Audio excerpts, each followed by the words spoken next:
I'm Benjamin Pollard with an episode of Lawfare No Bull for June 20th, 2022.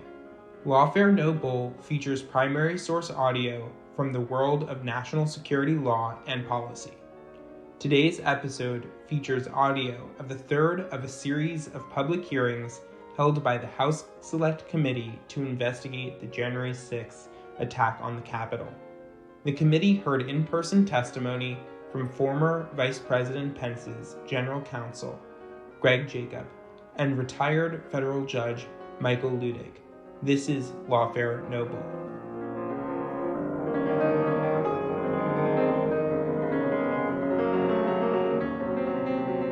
The Select Committee to investigate the January 6th attack on the United States Capitol will be in order.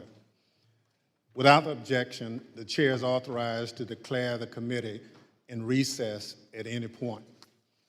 Pursuant to House Deposition Authority Regulation 10, the chair announces the committee's approval to release the deposition material represented during today's hearing. Good afternoon. This is almost no idea more un-American than the notion that any one person could choose the American president. No idea more un-American. I agree with that, which is unusual because former Vice President Mike Pence and I don't agree on much. These are his words, spoken a few months ago about Donald Trump's attempt to pressure the former vice president, pressure him into going along with an unlawful and unconstitutional scheme to overturn the 2020 election and give Donald Trump a second term in office that he did not win. Today, the Select Committee is going to reveal the details of that pressure campaign. But what does the Vice President of the United States even have to do with a presidential election? The Constitution says that the Vice President of the United States oversees the process of counting the Electoral College votes, a process that took place on January 6, 2021. Donald Trump wanted Mike Pence to do something no other vice president has ever done. The former president wanted Pence to reject the votes and either declare Trump the winner or send the votes back to the states to be counted again. Mike Pence said no. He resisted the pressure. He knew it was illegal. He knew it was wrong. We are fortunate for Mr. Pence's courage on January 6th. Our democracy came dangerously close to catastrophe. That courage put him in tremendous danger. When Mike Pence made it clear that he wouldn't give in to Donald Trump's scheme, Donald Trump turned the mob on him, a mob that was chanting, "Hang Mike Pence," a mob that had built a hangman's gallows just outside the Capitol. Thanks in part to Mike Pence, our democracy withstood Donald Trump's scheme and the violence of January 6th. But the danger hasn't receded. Led by my colleague, Mr. Aguilar, today we'll lay out the facts for the American people. But first, I'll recognize my colleague from Wyoming, Ms. Cheney, for any opening statement she'd care to offer. Thank you very much, Mr. Chairman. Let me take just a few minutes today to put the topic of our hearing in broader context. In our last hearing, we heard unequivocal testimony that President Trump was told his election fraud allegations were complete nonsense. We heard this from members of the Trump campaign. We heard this from President Trump's campaign lawyers. We heard this from President Trump's former Attorney General, Bill Barr. We heard this from President Trump's former acting Attorney General, Jeff Rosen. And we heard this from President Trump's former acting Deputy Attorney General, Richard Donahue. We heard from members of President Trump's White House staff as well. Today, we're focusing on President Trump's relentless effort to pressure Mike Pence to refuse to count electoral votes on January 6th. Here again is how the former vice president phrased it in a speech before the Federalist Society, a group of conservative lawyers. This week, that President Trump said I had the right to overturn the election. But President Trump is wrong. I had no right to overturn the election. The presidency belongs to the American people and the American people alone.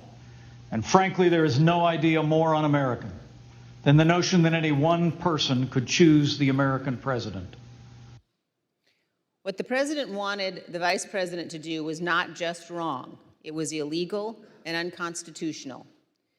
We will hear many details in today's hearing, but please consider these 2 points. First, President Trump was told repeatedly that Mike Pence lacked the constitutional and legal authority to do what President Trump was demanding he do. This is testimony from Mark Short, the Vice President's Chief of Staff, who served in the Trump administration in multiple positions over 4 years.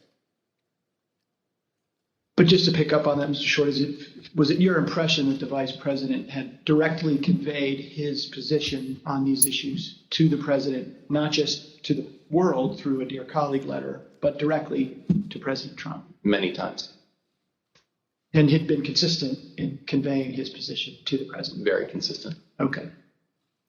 But President Trump plotted with a lawyer named John Eastman to pressure Pence to do so anyway.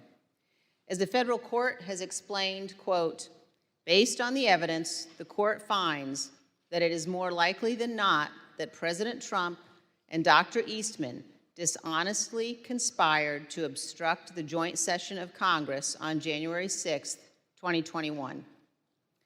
What exactly did President Trump know? When exactly did President Trump know that it would be illegal for Mike Pence to refuse to count electoral votes? Here is one sample of testimony given by one of the witnesses before us today, the Vice President's General Counsel. Did John Eastman ever admit, or as you know, in front of the president, that his proposal would violate the Electoral Count Act?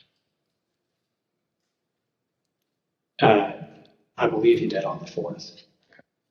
That was January 4th, 2 days before the attack on Congress. A second point, please listen to testimony today about all of the ways that President Trump attempted to pressure Vice President Pence, including Donald Trump's tweet at 2:24 p.m. condemning Vice President Mike Pence when President Trump already knew a violent riot was underway at the Capitol.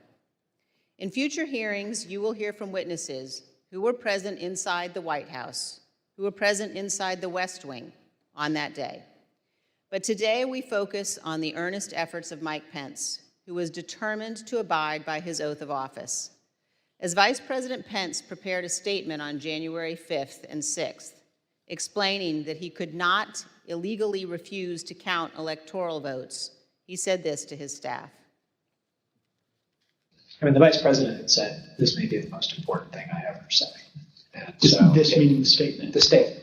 And he really wanted to make sure that it was just so. You will hear today that President Trump's White House counsel believed that the Vice President did exactly the right thing on January 6th, as did others in the White House, as did Fox News host Sean Hannity. Vice President Pence understood that his oath of office was more important than his loyalty to Donald Trump. He did his duty. President Trump unequivocally did not. Thank you, Mr. Chairman. I yield back. Without objection, I recognize the gentleman from California, Mr. Aguilar, for an opening statement. Thank you, Mr. Chairman. Today, we intend to show the American people that January 6th was not an isolated incident. In the weeks culminating before, it was a legal scheme and deception. We've already learned that President Trump knew he lost the 2020 election. Shortly after, he began to look for a way to circumvent our country's most fundamental civic tradition, the peaceful transfer of power. The president latched on to a dangerous theory and would not let go because he was convinced it would keep him in office. We witnessed firsthand what happened when the President of the United States weaponized this theory. The Capitol was overrun, police officers lost their lives, and the Vice President was taken to a secure location because his safety was in jeopardy. Let's take a look at the effect of Donald Trump's words and actions. I want to warn our audience that the video contains explicit content. Mike Pence is going to have to come through for us. And if he doesn't, that will be a sad day for our country. And Mike Pence, I hope you're going to stand up for the good of our Constitution and for the good of our country. And if you're not, I'm going to be very disappointed in you. I will tell you right now. I'm telling you what, I'm hearing that Pence just caved. No. Is that true? I'm hearing No. reports that Pence caved. No I'm way. telling you, if Pence caved, we're gonna drag motherfuckers through the streets. You fucking politicians are gonna get fucking drugged through the streets. Yeah. I guess the hope is that there's such a show of force here that Pence will decide to do the right thing, according to Trump. Bring out Pence! Bring out Pence! Bring out Pence!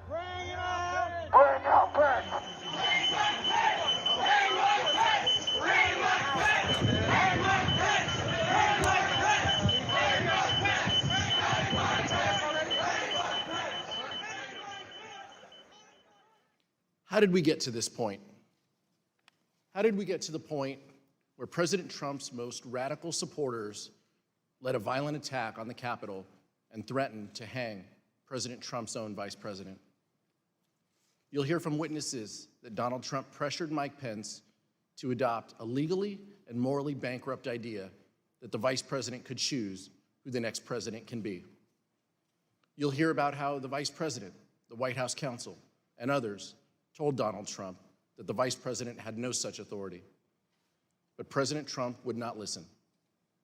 You'll hear how Vice President Pence withstood an onslaught of pressure from President Trump, both publicly and privately, a pressure campaign that built to a fever pitch with a heated phone call on January 6th.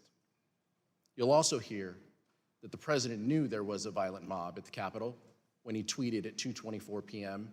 that the vice president did not have the, quote, courage to do what needed to be done. Let me be clear. Vice President Pence did the right thing that day. He stayed true to his oath to protect and defend the Constitution.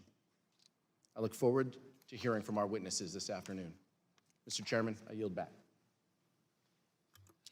Thank you, Mr. Aguilar. We're honored to have two distinguished witnesses who advised Vice President regarding his role on January 6th. Judge J. Michael Ludick is one of the leading conservative legal thinkers in the country. He served in administrations of President Ronald Reagan and George H.W. Bush. He was appointed by the latter to serve on the U.S. Court of Appeals for the Fourth Circuit, where he served from 1991 to 2006. He provided critical advice for Vice President Pence regarding the role of the Vice President in the joint session of Congress shortly before that fateful moment. He's written that the Vice President does not have the power to select the next President of the United States.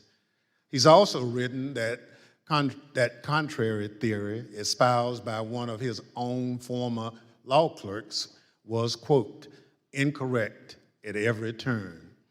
We're also joined today by one of the people who was with Vice President Pence on January 6th. Greg Jacob was counsel to Vice President Pence. He conducted a thorough analysis of the role of the Vice President in the joint session of Congress under the Constitution, the Electoral Count Act, and 230 years of historical practice. But he also has firsthand information about the attack on the Capitol because he lived through it. He was with the Vice President and his own life was in danger. I will now swear in our witnesses. The witnesses will please stand and raise their right hand. Let the record reflect the witnesses answered in the affirmative. I now recognize myself for questions. In the United States, the people choose our representatives, including the highest official in the land, the President of the United States. The American people did this on November 3rd, 2020. But President Trump did not like the outcome. He did everything he could to change the result of the election. He tried litigation, 62 cases, in fact, and that failed. He tried to pressure state legislatures to reverse the results of the election in their states, but they refused. He tried to enlist the Department of Justice in his efforts to overturn election results, but officials leading the department refused to comply. So eventually, he latched on to a completely nonsensical and anti-democratic theory that one man, his own vice president, could determine the outcome of the election. He wanted the vice president to unilaterally select the president. This theory that the vice president could unilaterally select the president runs completely contrary to our Constitution, our laws, and the entirety of our American experience. But that didn't matter to President Trump. I would now like to explore how President Trump came to latch on to this ridiculous legal theory that the vice president can select the president of the United States. Mr. Jacob, how did this theory first come to your attention?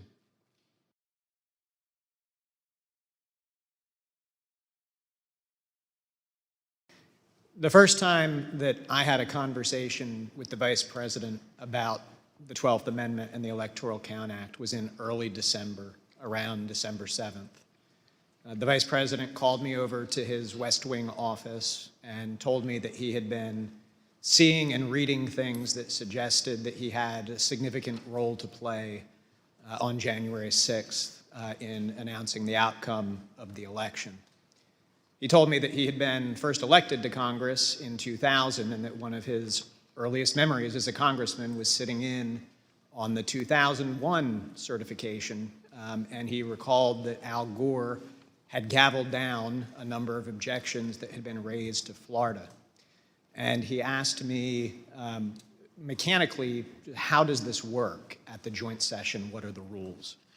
And I told the Vice President that, in fact, I had a fairly good idea of how things work, that actually there aren't rules that govern the joint session, but what there is a provision of the Constitution that's just one sentence long, and then an Electoral Count Act that had been passed in 1887.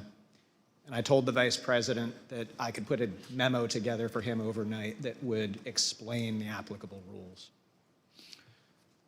So, Mr. Jacobs, when you looked at this theory, what did you conclude? So we concluded that what you have is a sentence in the Constitution that is inartfully drafted.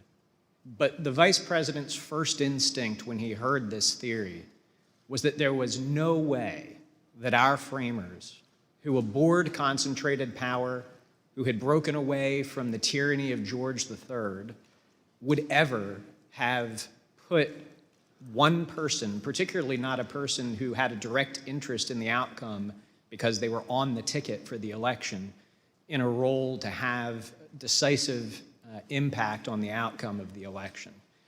And our review of text, history, and frankly just common sense all confirmed the Vice President's first instinct on that point. There is no justifiable basis to conclude that the Vice President has that kind of authority. Thank you, Mr. Jacobs. We will hear more today about how, despite this conclusion by you and other top legal advisors, the former president used this discredited theory in his campaign to pressure the vice president to decide the outcome of the presidential election. I now recognize the gentlewoman from Wyoming, Ms. Cheney, for questions. Thank you very much, Mr. Chairman. Judge Ludig, thank you as well for being here with us today. You issued a very important statement earlier today, which I urge all Americans to read. And I'd like to ask you, Judge, about one of the sentences in your statement and ask if you could explain to us the significance of it. You say, had the Vice President of the United States obeyed the President of the United States, America would immediately have been plunged into what would have been tantamount to a revolution within a paralyzing constitutional crisis. Could you elaborate on that for us, Judge? That passage in my statement this morning referenced the most foundational concept in America, which is the rule of law. Thus, as I interpret your question, you're asking about that foundational truth of these United States, which we call America.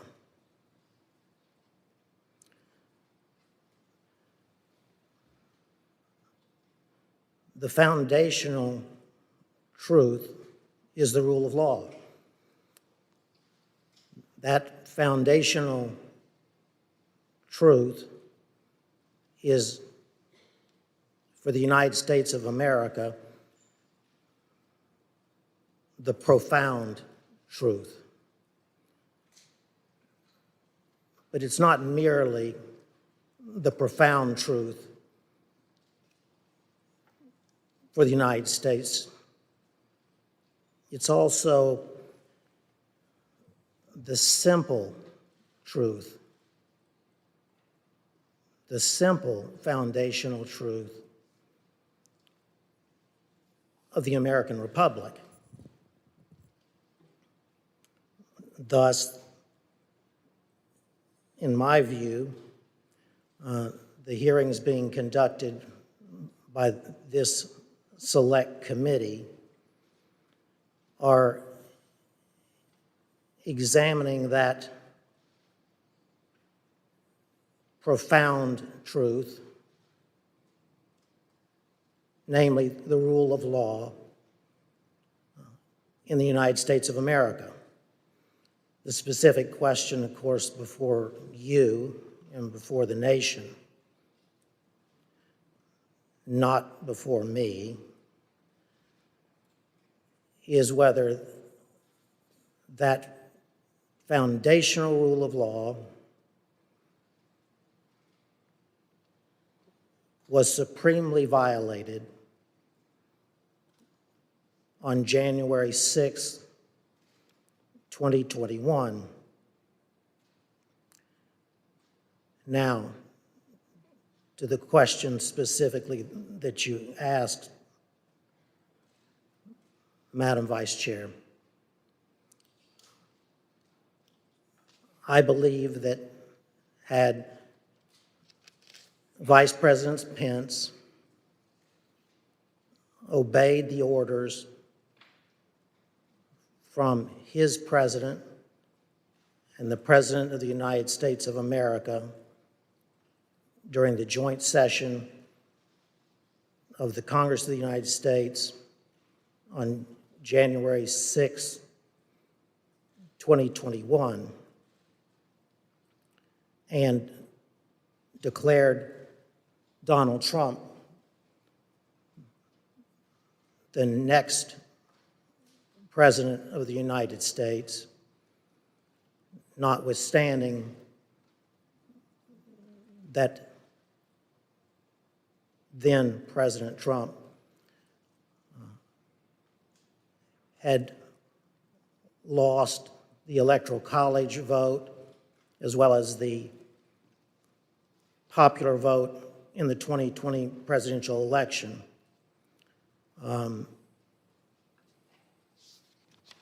That declaration of Donald Trump as the next president would have plunged America into what I believe would have been tantamount to a revolution within a constitutional crisis in America, which in my view, and I'm only one man, would have been the first constitutional crisis since the founding of the Republic.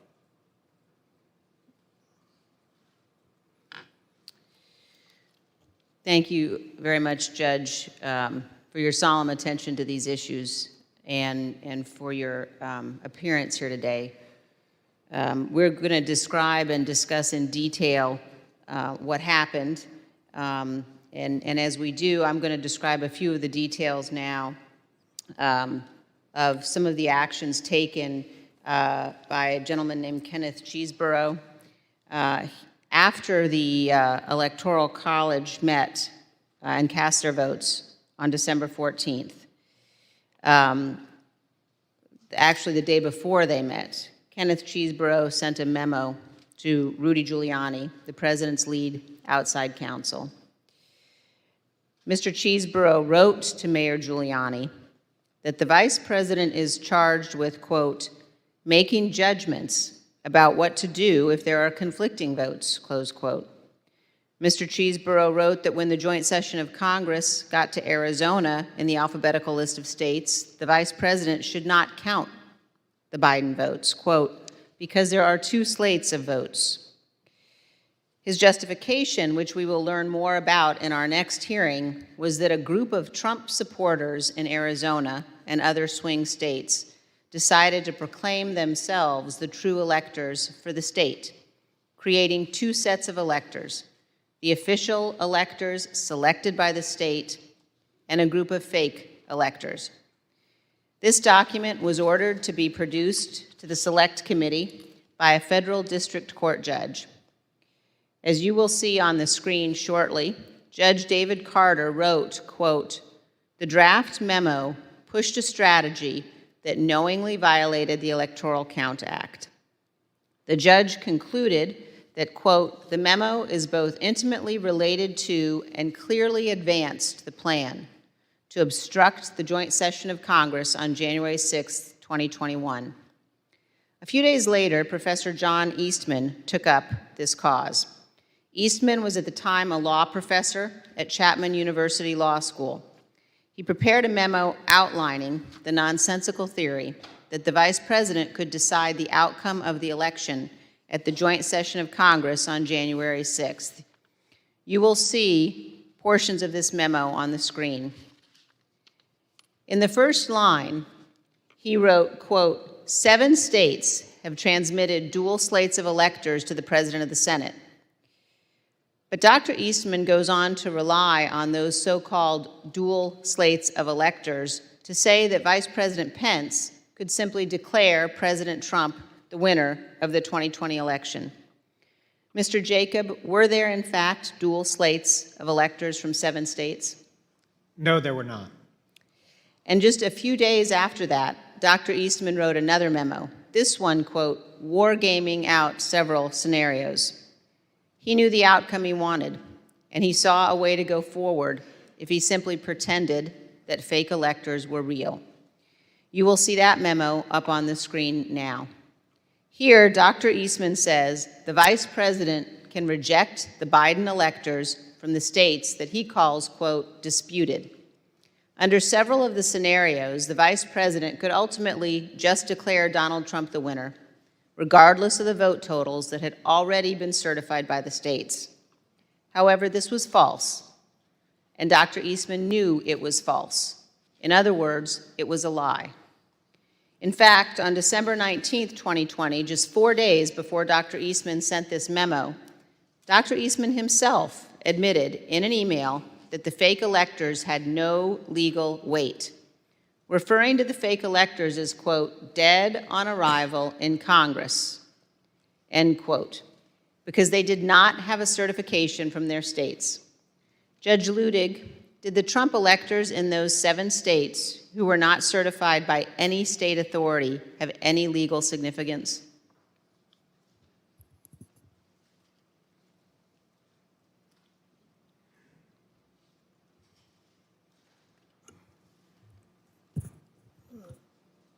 Congresswoman, there was no support whatsoever in either the Constitution of the United States nor the laws of the United States for the Vice President, frankly, ever to count alternative electoral slates from the states that had not been officially certified by the designated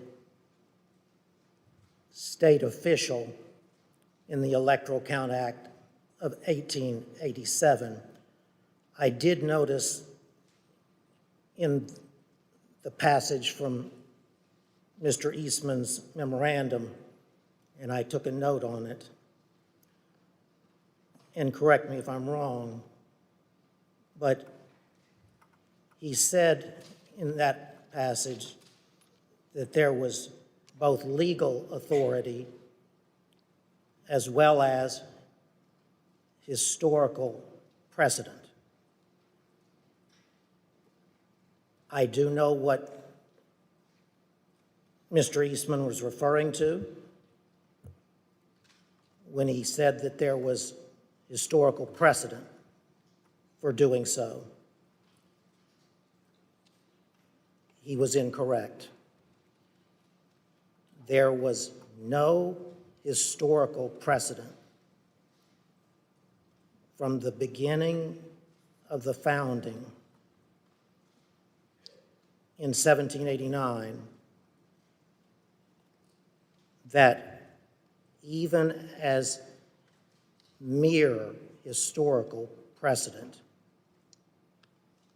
as distinguished from legal precedent, would support the possibility of the Vice President of the United States quote, counting alternative electoral slates that had not been officially certified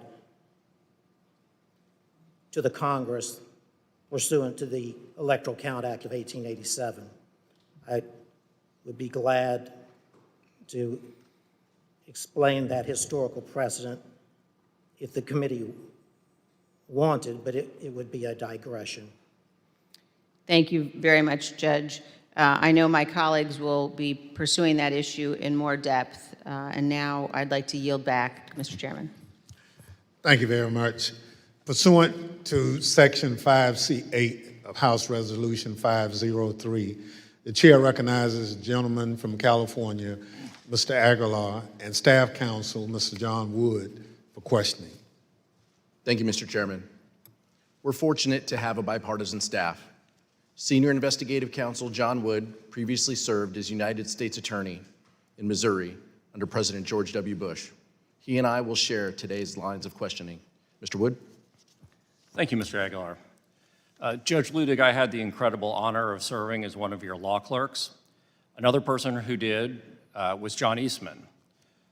And you have written that Dr. Eastman's theory that the vice president could determine who the next president of the United States is, in your words, incorrect at every turn. Could you please explain briefly your analysis? It was my honor, Mr. Wood, to have you serve as my law clerk.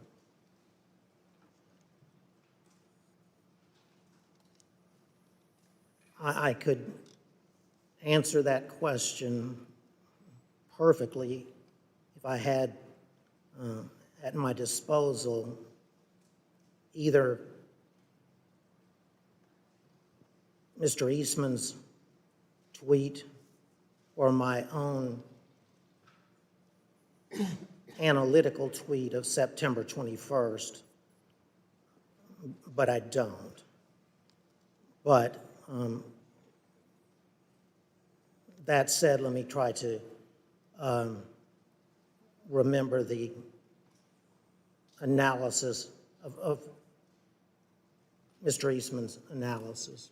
And Judge, I can read to you and to the audience, I think what was a really key passage from your very insightful analysis when you wrote, "I believed that Professor Eastman was incorrect at every turn of the analysis in his January 2nd memorandum, beginning with his claim that there were legitimate competing slates of electors presented from 7 states." And you've already addressed that issue. But your next sentence said, "Continuing to his conclusion that the vice president could unilaterally decide not to count the votes from the 7 states from which competing slates were allegedly presented." So what was your basis for concluding that Dr. Eastman was incorrect in his conclusion that the vice president could unilaterally decide not to count the votes from these disputed states? I understand. As I previously stated in response to Congresswoman Cheney, there was no basis in the Constitution or laws of the United States at all for the theory espoused by Mr. Eastman. At all. None. With all respect to my co-panelist, he said, I believe in partial response to one of the Select Committee's questions, that the single sentence in the 12th Amendment was, he thought, inartfully written. That single sentence is not inartfully written.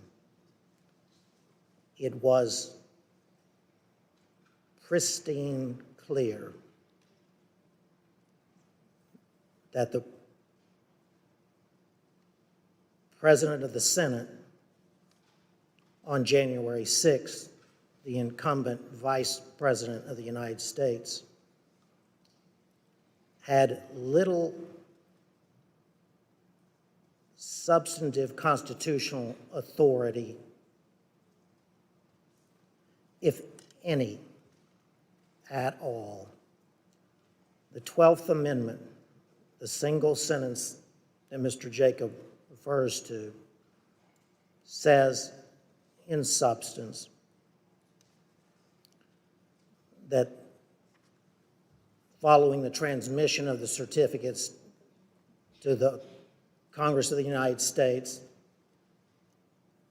and under the Electoral Count Act of 1887, the Archivist of the United States, that the presiding officer shall open the certificates in the presence of the Congress of the United States in joint session. It then says, unmistakably, not even that the Vice President himself shall count the electoral votes. It clearly says merely that the electoral count votes shall then be counted. It was the Electoral Count Act of 1887 that that filled in, if you will, the simple words of the 12th Amendment in order to construct for the country a process for the counting of the sacred process for the counting of the electoral votes from the states, that neither our original Constitution nor even the 12th Amendment had done. The irony, if you will, is that from its founding until 1887, when Congress passed the Electoral Count Act,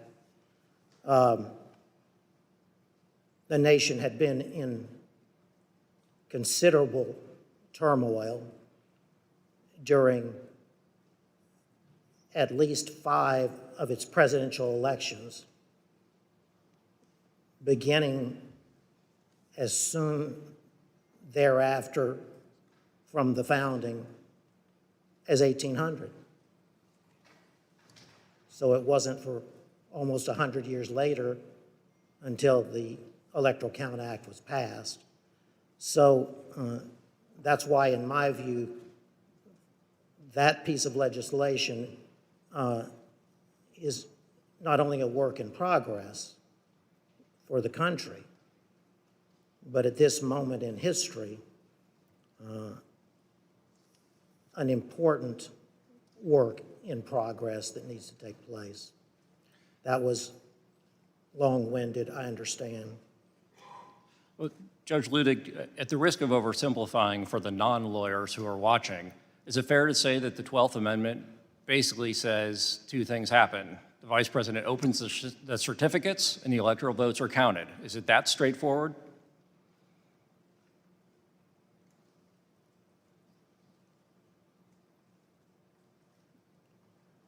I would not want that to be my testimony before the Congress of the United States. The language of the 12th Amendment is that simple. Thank you, Judge. Mr. Jacob, I have a question for you. I believe during your deposition before this committee, you said something to the effect of you'd read every word written about the 12th Amendment, the Electoral Count Act, and historical practice. I know in response to the chairman's earlier question, you gave your bottom line conclusion, but can you tell us a little bit about the process that you and your colleagues went through of researching this issue and what conclusion you came to after your thorough research? So, you, as a lawyer who's analyzing a constitutional provision, you start with the constitutional text, you go to structure, you go to history. So we started with the text. We did not think that the text was quite as unambiguous as Judge Ludig indicated. In part, we had a constitutional crisis in 1876 because in that year, multiple slates of electors were certified by multiple slates. And when it came time to count those votes, the antecedent question of which ones had to be answered. That required the appointment of an independent commission. That commission had to resolve that question, and the purpose of the Electoral Count Act of 1887 had been to resolve those latent ambiguities. Now, I'm in complete agreement with Judge Ludig. It is unambiguous that the Vice President does not have the authority to reject electors. There is no suggestion of any kind that it does. There is no mention of rejecting or objecting to electors anywhere in the 12th Amendment. And so the notion that the Vice President could do that certainly is not in the text. But the problem that we had and that John Eastman raised in our discussions was we had all seen that in Congress in 2000, in 2004, in 2016, there had been objections raised to various states. And those had even been debated in 2004. And so here you have an amendment that says nothing about objecting or rejecting, and yet we did have some recent practice of that happening within the terms of the Electoral Count Act. So we started with that text. And I recall in my discussion with the Vice President, he said, I can't wait to go to heaven and meet the framers and tell them the work that you did in putting together our Constitution is a work of genius. Thank you. It was divinely inspired. There is one sentence that I would like to talk to you a little bit about. So then we went to structure. And again, the Vice President's first instinct here is so decisive on this question. There's just no way that the framers of the Constitution, who divided power and authority, who separated it out, who had broken away from George III and declared him to be a tyrant, there was no way that they would have put in the hands of one person the authority to determine who was going to be President of the United States. And then we went to history. We examined every single electoral vote count that had happened in Congress since the beginning of the country. We examined the Electoral Count Act. We examined practice under the Electoral Count Act. And critically, no vice president in 230 years of history had ever claimed to have that kind of authority, hadn't claimed authority to reject electoral votes, had not claimed authority to return electoral votes back to the states. In the entire history of the United States, not once had a joint session ever returned electoral votes back to the states to be counted. And in the crisis of 1876, Justice Bradley of the United States Supreme Court, who supplied the decisive final vote on that commission, had specifically looked at that question and said, first, the vice president clearly doesn't have authority to decide anything, and by the way, also does not have authority to conduct an investigation by sending things back out for a public look at things. So the history was absolutely decisive, and again, part of my discussion with Mr. Eastman was, if you were right, don't you think Al Gore might have liked to have known in 2000 that he had authority to just declare himself president of the United States? Did you think that the Democrat lawyers just didn't think of this very obvious quirk that he could use to do that? And of course, he acknowledged Al Gore did not and should not have had that authority at that point in time. But so text, structure, history, I think what we had was some ambiguous text that common sense and structure would tell you the answer cannot possibly be that the vice president has that authority. As the committee already played the vice president's remarks, there is almost no idea more un-American than the notion that any one person would choose the American president, and then unbroken historical practice for 230 years that the vice president did not have such an authority. Thank you. I reserve the remainder of my time. Mr. Jacob, you weren't the only one who knew that the legal theory was wrong, though. Here's what various advisors to the president thought about that theory.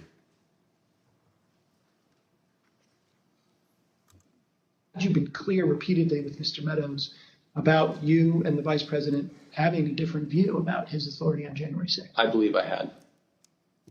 Did Mr. Meadows ever explicitly or tacitly agree with you or say, yeah, that makes sense, or okay?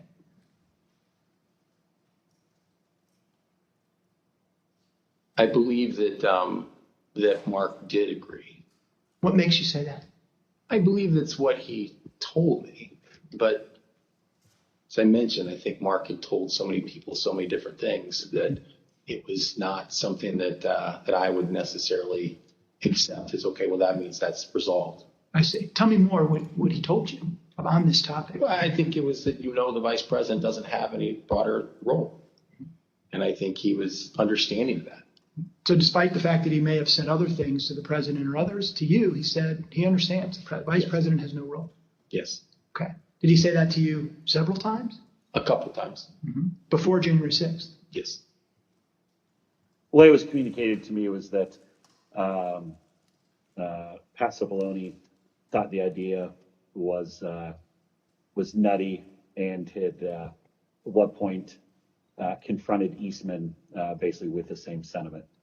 Pat expressed his admiration for the vice president's actions on the day of the 6th and said that he concurred with the legal analysis that that our team had put together to reach that point. It made no sense to me that in all the protections that were built into the Constitution for a president to get elected and steps that had to be taken, that the power to choose the next president would be sitting with the vice president. Do you know if Mr. Clark or Mr. Morgan, is it Morgan, thought about that, Mr. Eastman's advice? Yeah, they thought he was crazy. Do you know if they ever expressed an opinion on whether they thought the vice president had the power that John Eastman said he did? I know for a fact I heard both say that his theory was crazy, that there was no validity to it in any way, shape, or form. And did they express that before January 6th? Yes. To whom? I think anyone who would listen. Okay, what were your prior interactions with Eastman? He described for me what he thought the ambiguity was in the statute, and he was walking through it at that time. And I said to him, hold on a second, I want to understand what you're saying. You're saying that you believe the vice president, acting as president of the Senate, can be the sole decision maker as to, under your theory, who becomes the next president of the United States? And he said, yes. And I said, are you out of your effing mind? Right? And that was pretty blunt. I said, you're completely crazy. I said, you're going to turn around and tell 78 plus million people in this country that your theory is this is how you're going to invalidate their votes because you think the election was stolen? And I said, they're not going to tolerate that. I said, you're going to cause riots in the streets. And he said, words to the effect of there's been violence in the history of our country, Eric, to protect the democracy or protect the republic.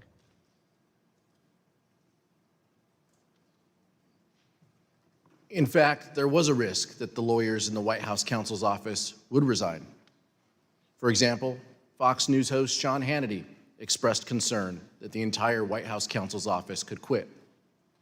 As you can see from these texts, Mr. Hannity wrote to White House Chief of Staff Mark Meadows that, quote, we can't lose the entire White House counsel's office. I do not see January 6th happening the way he is being told. A few days later, on January 5th, Mr. Hannity wrote to Mr. Meadows that, quote, I'm very worried the next 48 hours. Pence pressure, White House counsel will leave.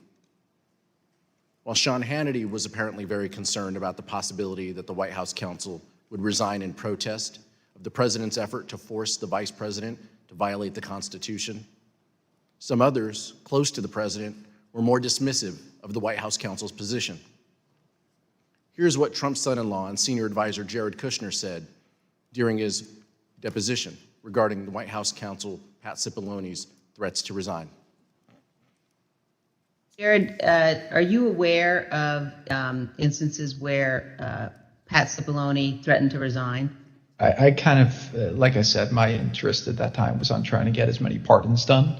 And I know that, he was always, him and the team were always saying, oh, we're going to resign. We're not going to be here if this happens, if that happens. So I kind of took it up to just be whining, to be honest with you. The president's own lead outside counsel, Rudy Giuliani, also seemed to concede that the vice president did not have the authority to decide the outcome of the election or send it back to the states. Here's what White House attorney Eric Hirschman said about his call with Mayor Giuliani on the morning of the 6th.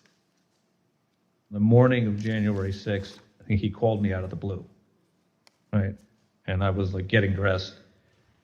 And we had an intellectual discussion about Eastman's, I don't know if it's Eastman's theory per se, but the VP's role. And he was asking me my view and analysis and then the practical implications of it. And when we finished, he said, like, I believe that, you're probably right. I think he thought when we're done that it would be something he'd have to consider if he was sitting on the bench. But he'd probably come down in that, you couldn't interpret it or sustain the argument long term. Of course, the fact that Mayor Giuliani seemed to admit that the theory was wrong did not stop him from going before the crowd just a few hours later on January 6th and saying the exact opposite.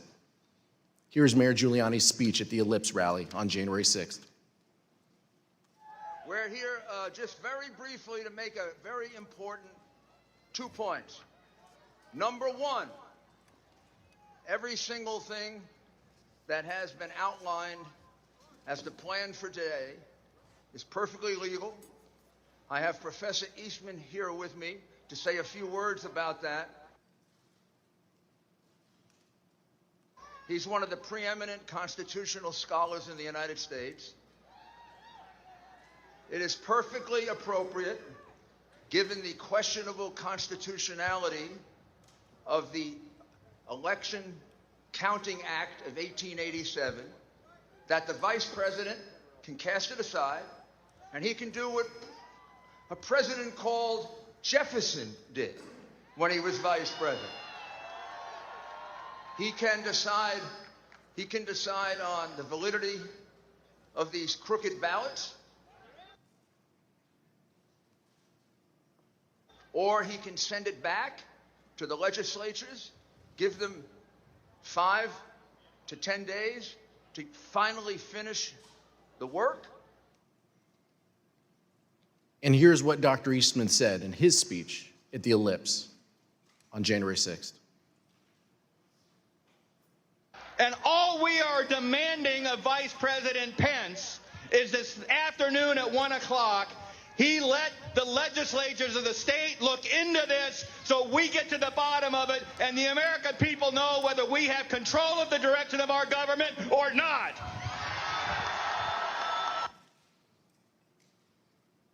Even Dr. Eastman knew his theory didn't hold water. Mr. Jacob, you discussed and even debated this theory at length with Dr. Eastman. Did Dr. Eastman ever tell you what he thought the U.S. Supreme Court would do if it had to decide this issue?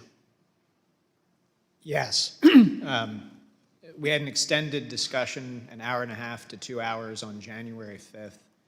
And when I pressed him on the point, I said, John, if the Vice President did what you were asking him to do, we would lose 9-0 in the Supreme Court, wouldn't we? And he initially started it, well, I think maybe you would lose only 7-2. And after some further discussion, acknowledged, well, yeah, you're right, we would lose 9-0. I appreciate that. In our investigation, the Select Committee has obtained evidence suggesting that Dr. Eastman never really believed his own theory. Let me explain. On the screen, you can see a draft letter to the President from October 2020. In this letter, an idea was proposed that the Vice President could determine which electors to count at the joint session of Congress. But the person writing in blue eviscerates that argument. The person who wrote the comments in blue wrote, quote, "The 12th Amendment only says that the President of the Senate opens the ballots in the joint session and then, in the passive voice, that the votes shall then be counted." The comments in blue further state, "Nowhere does it suggest that the President of the Senate gets to make the determination on his own." Judge Ludig, does it surprise you that the author of those comments in blue was in fact John Eastman? Yes, it does, Congressman. But let me, watching this unfold, let me try to unpack what was at the root of what I have called the blueprint to overturn the 2020 election. And it is this, and I had foreshadowed this answer in my earlier testimony to Congresswoman Cheney. Mr. Eastman, from the beginning, said to the President that there was both legal as well as historical precedent for the Vice President to overturn the election. And what we've heard today, I believe, is what happened within the White House and elsewhere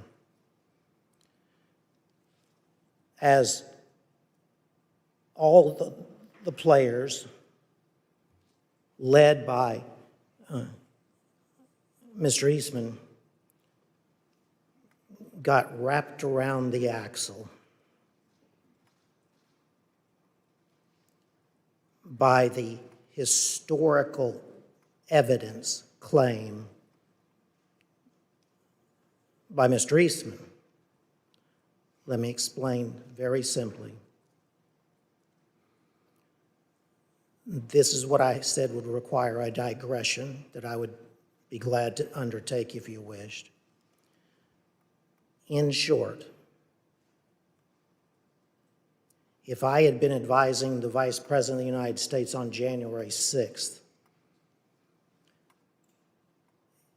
and even if then Vice President Jefferson and even then Vice President John Adams and even then Vice President Richard Nixon had done exactly what the President of the United States wanted his Vice President to do.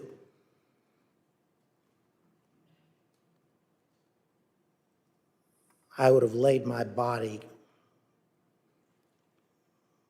across the road before I would have let the Vice President overturn the 2020 election on the basis of that historical precedent. But what this body needs to know, and now America needs to know, is that that was the centerpiece of the plan to overturn the 2020 election. It was the historical precedent in the years and with the vice presidents that I named, as Congressman Raskin understands well. And the effort by Mr. Eastman and others was to drive that historical precedent up to and under that single sentence, single pristine sentence in the 12th Amendment to the United States Constitution, taking advantage of, if you will, what many have said is the inartful wording of that sentence in the 12th Amendment. Scholars before 2020 would have used that historical precedent to argue not that Vice President Pence could overturn the 2020 election by accepting non-certified state electoral votes, but they would have made arguments as to some substantive, not merely procedural, authority possessed by the Vice President of the United States on the statutorily prescribed day for counting the Electoral College votes. This is constitutional mischief. Judge, I think that's a good point, and I think it kind of begs the question that if the vice president had this power to determine the outcome of a presidential election, why hasn't it ever been used before? Why hasn't that ever happened? Why hasn't a vice president simply rejected the outcome of an election and declared someone else the winner? And instead, as the chairman mentioned in his opening, for over 2 centuries, vice presidents have presided over the joint sessions of Congress in a purely ceremonial role. This even includes, as Mr. Jacob mentioned, Vice President Al Gore.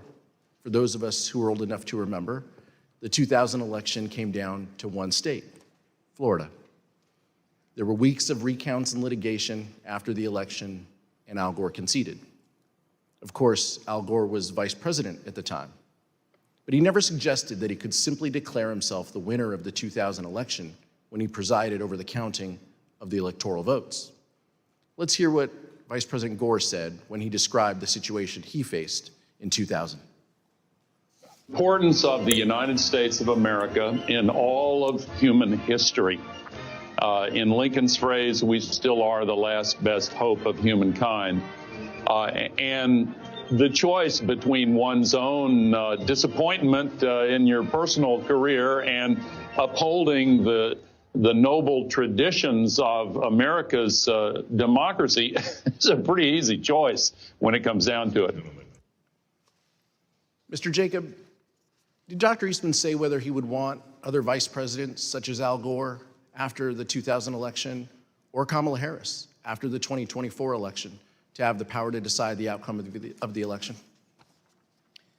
So this was one of the many points that we discussed on January 5th.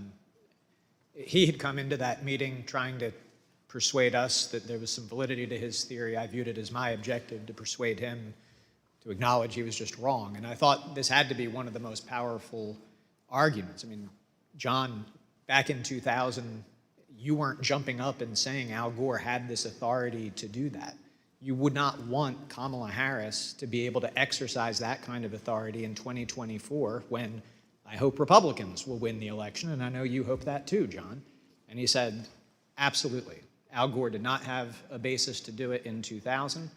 Kamala Harris shouldn't be able to do it in 2024, but I think you should do it today.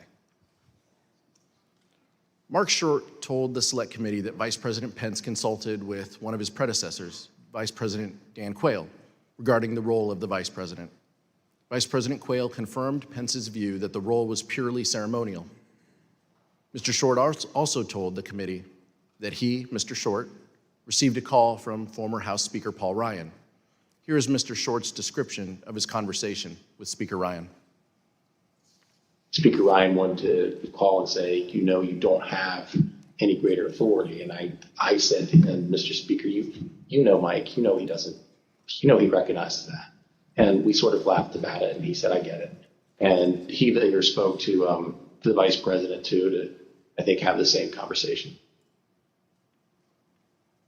Fortunately for the fate of our republic, Vice President Pence refused to go along with President Trump's demands that he determine the outcome of the presidential election.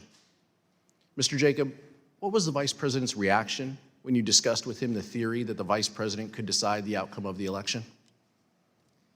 Congressman, as I've testified, the vice president's first instinct was that there was no way that any one person, particularly the vice president who is on the ticket and has a vested outcome in the election, could possibly have the authority to decide it by rejecting electors or to decisively alter the outcome by suspending the joint session for the first time in history in order to try to get a different outcome from state legislatures. Despite the fact that the vice president had a strongly held and correct view that he could not decide the outcome of the election, President Trump launched a multi-week campaign of both public and private pressure to get the Vice President Mike Pence to violate the Constitution. Here are some examples of the intense pressure the Vice President faced from all sides and what his Chief of Staff thought of it. I hope Mike Pence comes through for us, I have to tell you. I hope that our great Vice President comes through for us. He's a great guy. Of course, if he doesn't come through, I won't like him quite as much. Was it your impression that the vice president had directly conveyed his position on these issues to the president, not just to the world through a dear colleague letter, but directly to President Trump? Many times. And had been consistent in conveying his position to the president? Very consistent. I am aware of the fact that the president was upset with the way Pence acted. Are we to assume that this is going to be a climactic battle? Well, I think a lot of that depends on the courage and the spine of the individuals involved. That would be a nice way to say a guy named Vice President Mike Pence? Yes. I think we've been clear as to what the vice president's role was. I think the vice president been clear with the president, and I think I've been clear with Mark Meadows.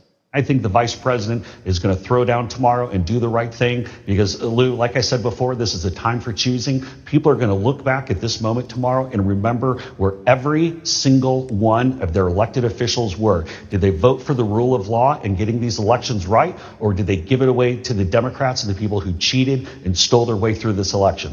Definitely when I got back into town, as talk say like the 5th and the 6th, the president was, all the attention was on what Mike would do or what Mike wouldn't do.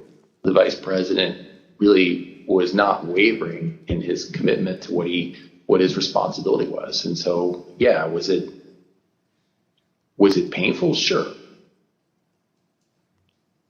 The president's pressure campaign started in December.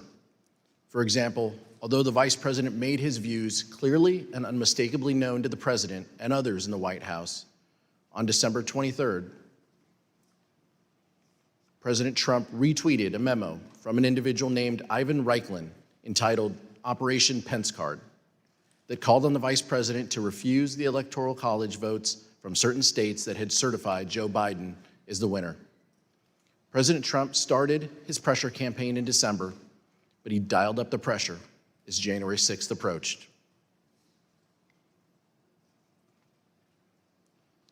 The testimony we have received in our investigation indicates that by the time January 4th arrived, President Trump had already engaged in a, quote, multi-week campaign to pressure the vice president to decide the outcome of the election. This had included private conversations between the two leaders, Trump's tweets, and at least one meeting with members of Congress. We understand that the vice president started his day on January 4th with a rally in Georgia for the Republican candidates in the U.S. Senate runoff. When the vice president returned to Washington, he was summoned to meet with the president regarding the upcoming joint session of Congress. Mr. Jacob, who attended that meeting? The attendees were the vice president, the president, Mark Short, the chief of staff to the vice president, myself, and John Eastman. There was about a 5-minute period where Mark Meadows came in on a different issue.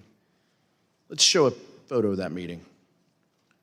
Mr. Jacob, during that meeting between the president and the vice president, what theories did Dr. Eastman present regarding the role of the vice president in counting the electoral votes?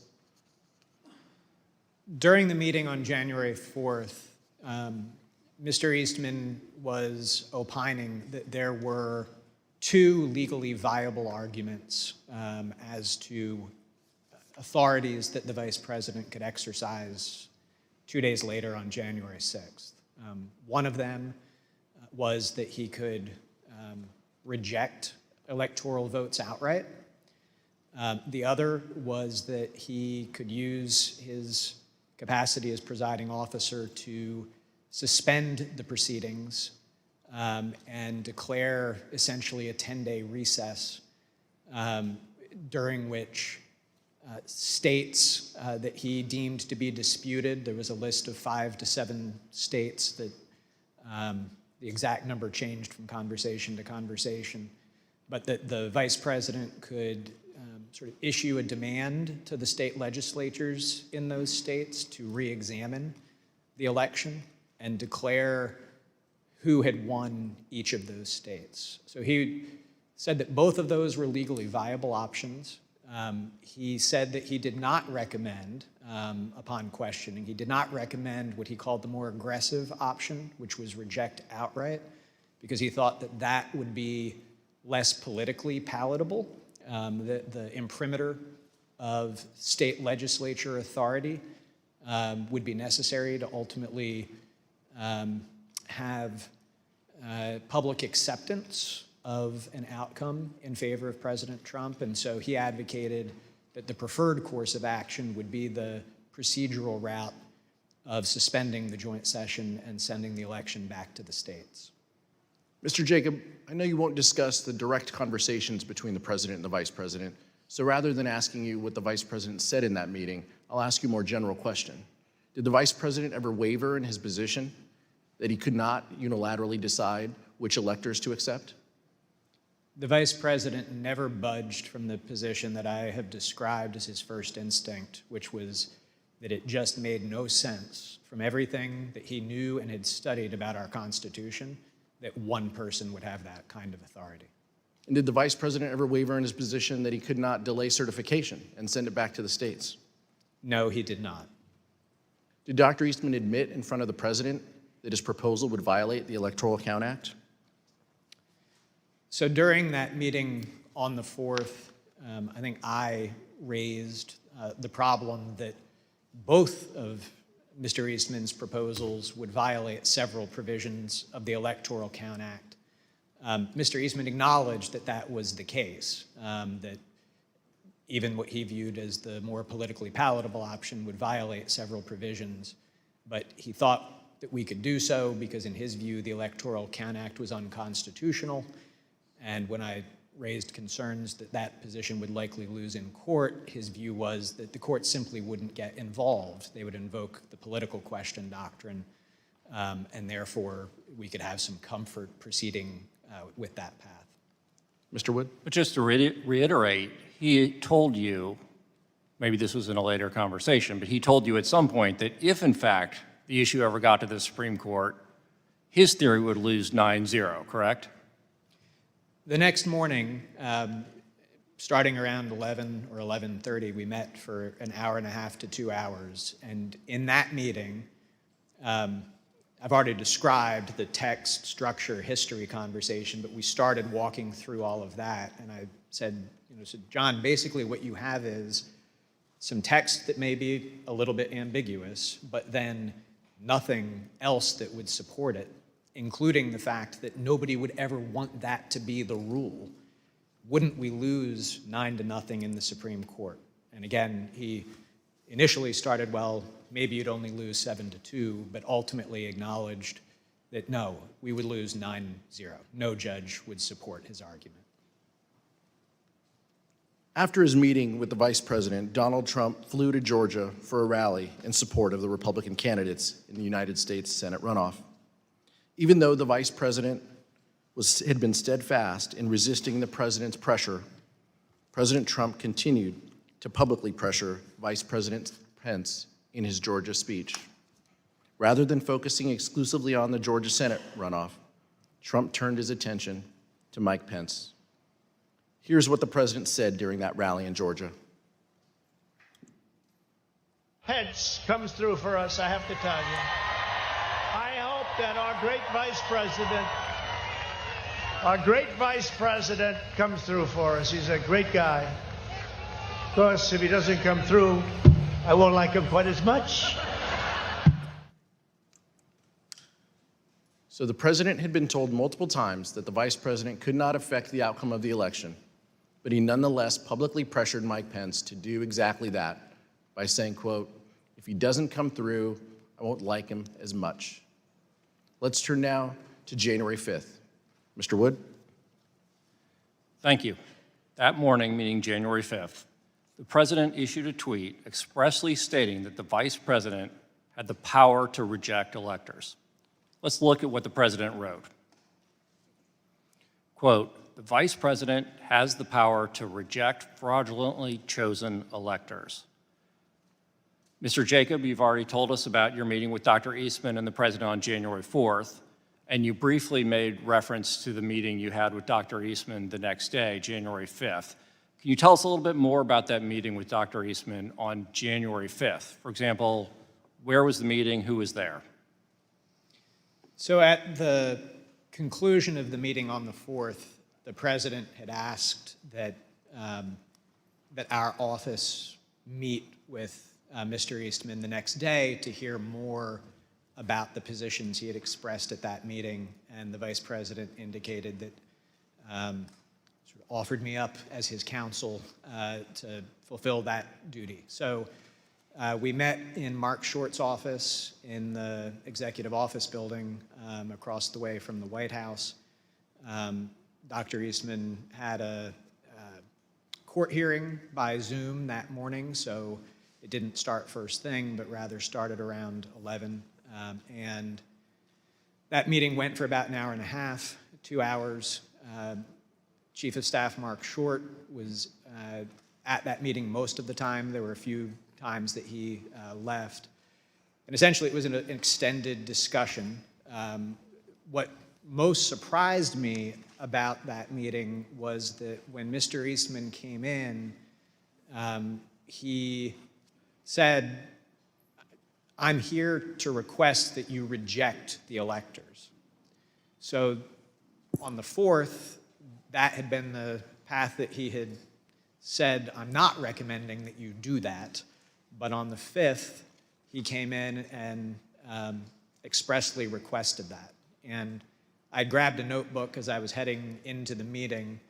I didn't hear much new from him to record, but that was the first thing I recorded in my notes was request that the VP reject. Just to be clear, you're saying that Dr. Eastman urged the Vice President to adopt the very same approach that Dr. Eastman appeared to abandon in the Oval Office meeting with the President the day before. Is that correct?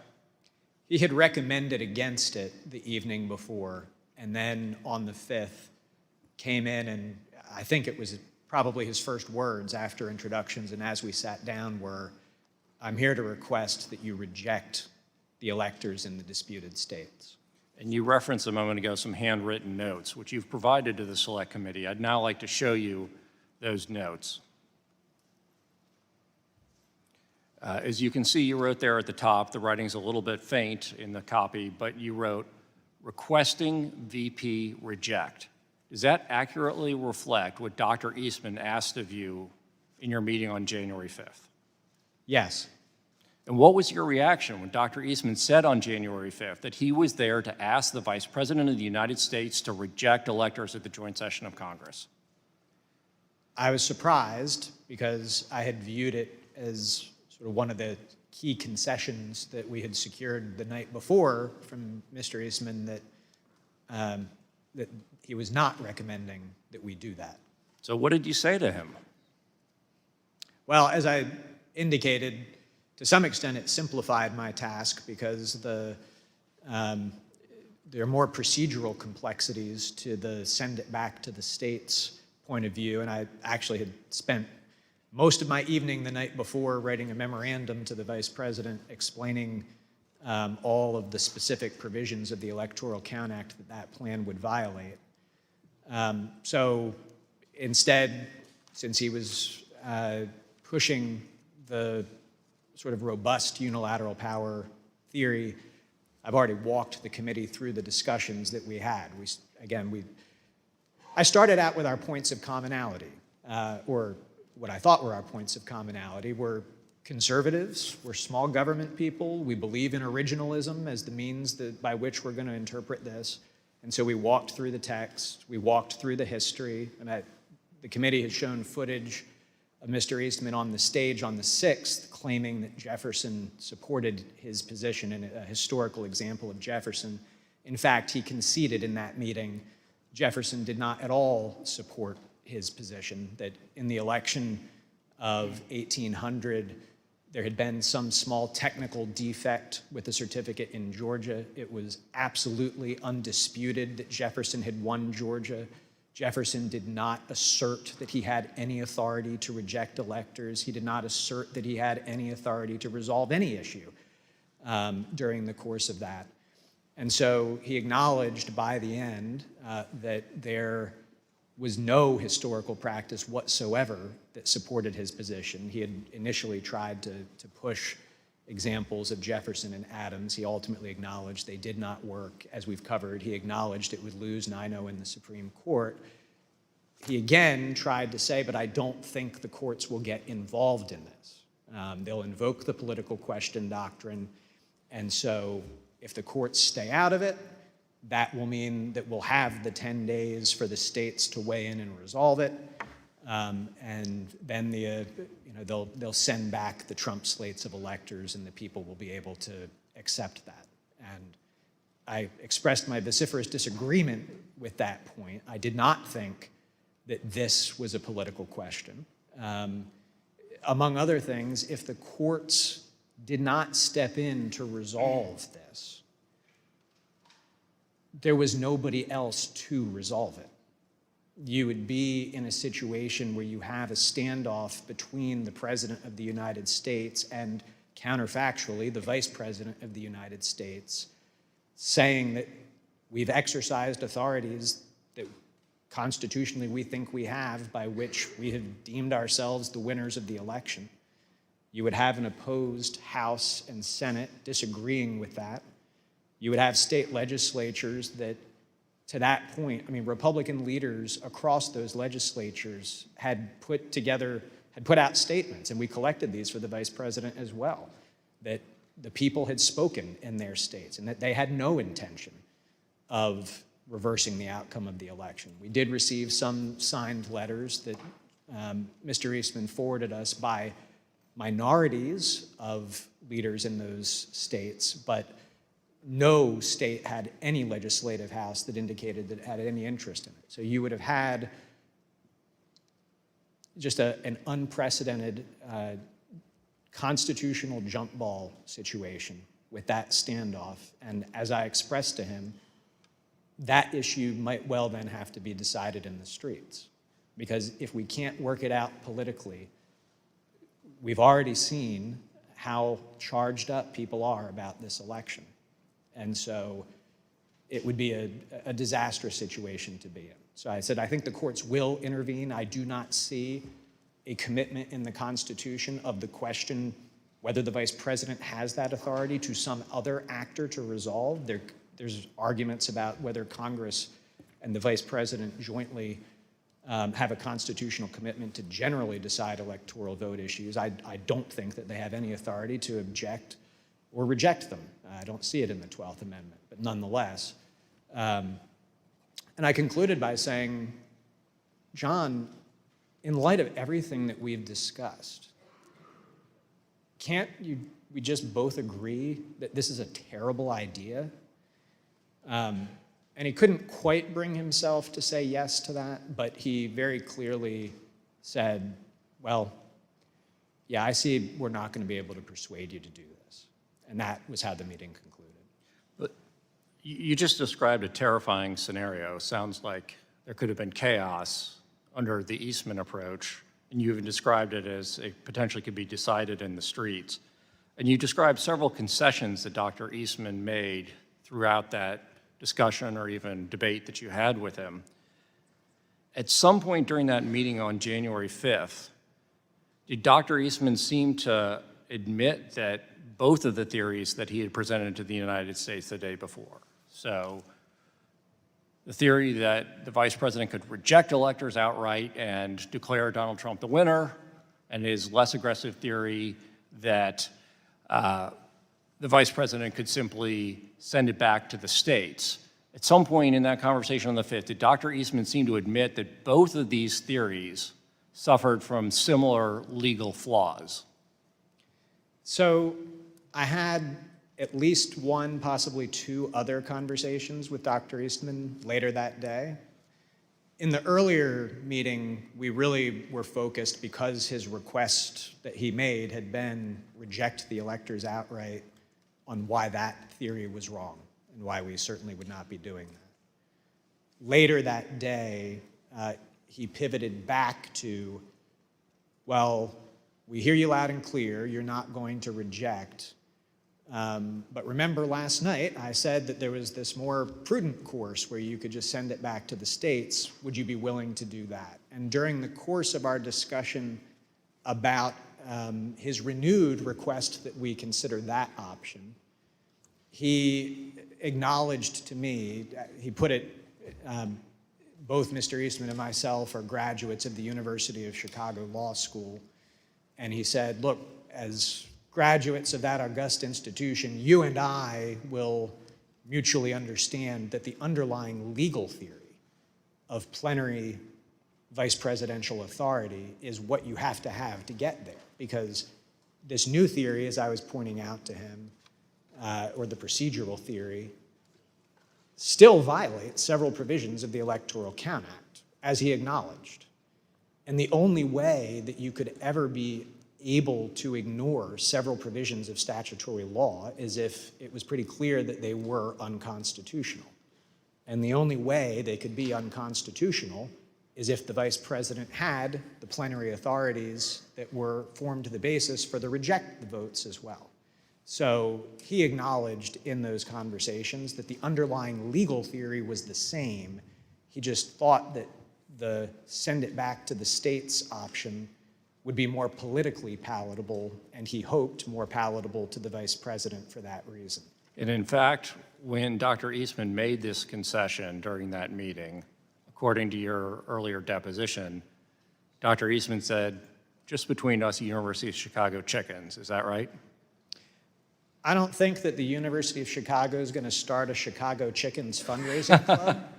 But yes, that is the terminology that he used. He said, just between us Chicago chickens, we will understand as lawyers who have studied the Constitution that the underlying basis really is the same. I reserve the remainder of my time. Thank you, Mr. Wood. Mr. Jacob, the president and the vice president meet again on that same topic the next day, January 5th, correct? So after my extended meeting with Mr. Eastman that morning, during that time, the vice president had been back at his residence working on his statement to the nation that we released the next day. He got down to the White House some point between 1 o'clock and 2 o'clock as my meeting with Mr. Eastman was wrapping up. And when Mark Short and I went over to meet with the vice president, and actually we thought maybe we had good news. We felt like we had sort of defeated Mr. Eastman, that he was sort of acknowledging that there was no there. But the vice president was then asked down to the Oval Office, and he went down to the Oval Office while Mark and I stayed back in the vice president's office. You weren't in that meeting. I was not. In the book Peril, journalists Bob Woodward and Robert Costa write that the president said, quote, "If these people say you have the power, wouldn't you want to?" The vice president says, quote, "I wouldn't want any one person to have that authority." The president responds, "But wouldn't it almost be cool to have that power?" Vice president is reported to have said, "No, look, I've read this, and I don't see a way to do it. We've exhausted every option. I've done everything I could and then some to find a way around this. It's simply not possible. My interpretation is no." To which the president says, "No, no, no. You don't understand, Mike. You can do this. I don't want to be your friend anymore if you don't do this." We asked Mark Short about this during his deposition. An understanding that I would have in other conversations with the vice president, he articulated to me that no, he wouldn't want that power bestowed upon any one person. Mr. Jacob, did you, Mr. Short, and the vice president have a call later that day again with the president and Dr. Eastman? So, yes, we did. And what did Dr. Eastman request on that call? On that phone call, which I believe was around 5 o'clock that afternoon, Mr. Eastman stated that he had heard us loud and clear that morning. We were not going to be rejecting electors, but would we be open to considering the other course that we had discussed on the 4th, which would be to suspend the joint session and request that state legislatures re-examine certification of the electoral votes. That same day, January 5th, the New York Times ran a story about the disagreement between the president and the vice president about whether the vice president could determine the outcome of the election. Even though the New York Times story was indisputably correct, Donald Trump denied it. Trump issued a statement claiming that the vice president had agreed that he could determine the outcome of the election, despite the fact that the vice president had consistently rejected that position. Let's look at what the president said in his statement. Quote, The New York Times report regarding comments Vice President Pence supposedly made to me today is fake news. He never said that. The Vice President and I are in total agreement that the Vice President has the power to act. Mr. Jacob, how did the Vice President's team react to the statement from the President that the Vice President could take an active role in determining the winner of the presidential election? We were shocked and disappointed because whoever had written and put that statement out, it was categorically untrue. Vice President's Chief of Staff, Mark Short, had an angry phone call with Trump campaign senior advisor Jason Miller about this statement. Here's what Mr. Short and Mr. Miller told the committee about that call. Okay. Tell me about the conversation you had with Jason. It was brief. I was irritated and expressed displeasure that a statement could have gone out that misrepresented the Vice President's viewpoint without consultation. The statement says the Vice President and I are in total agreement that the Vice President has the power to act. Is that incorrect? I think the record shows that that's incorrect.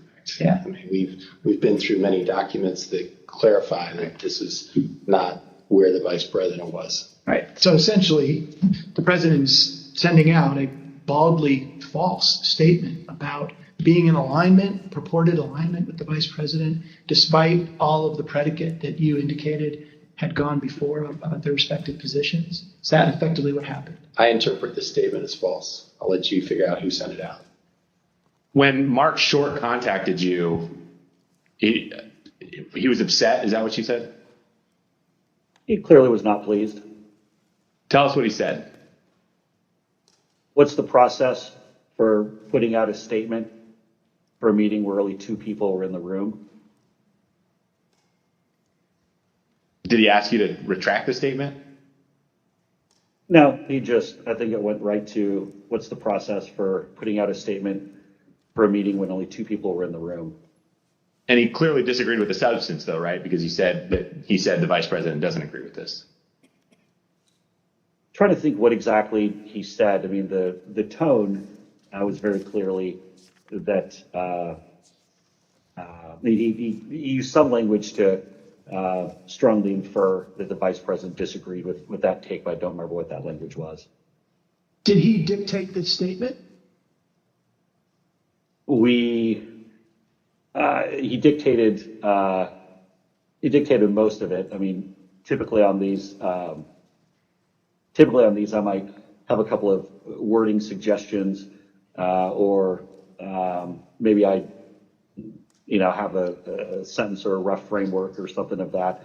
But I know with specificity on this one that it was me and him on the phone talking through it, and ultimately the way this came out was the way that he wanted to.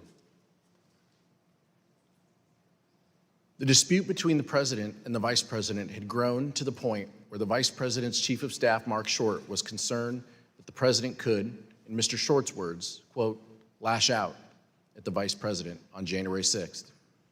In fact, Mr. Short was so concerned about it that he talked with the head of the Vice President's Secret Service detail on January 5th. Here is Mr. Short.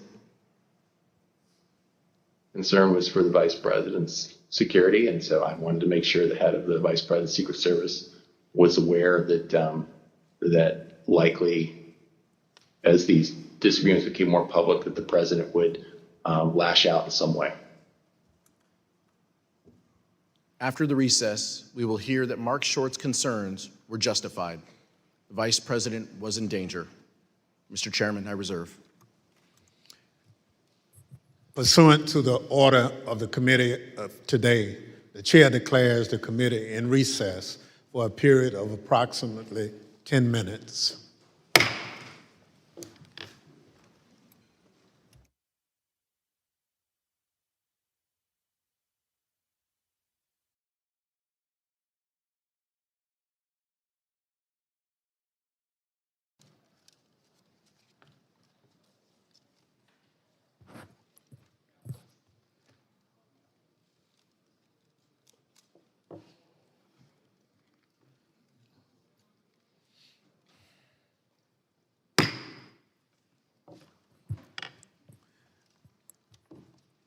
committee will be in order. Gentleman from California, Mr. Aguilar, is recognized. I'd now like to turn to the events of January 6, 2021, which turned out to be a fateful day in our nation's history. Despite the fact that the Vice President consistently told the President that he did not have and would not want the power to decide the outcome of the presidential election, Donald Trump continued to pressure the Vice President, both publicly and privately. As you will hear, things reached a boiling point on January 6th, and the consequences were disastrous. In the middle of the night, on January 5th, into the morning of the 6th, around 1 a.m., President Trump tweeted at the Vice President, meaning that the comments in response to the President's tweet would also show up on the Vice President's Twitter feed.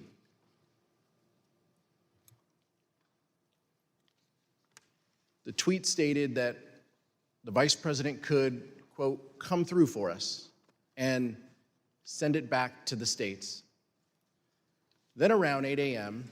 on January 6th, President Trump again tweeted, this time to say that the Vice President could send it back to the states and, quote, we win, and that this is the time for extreme courage.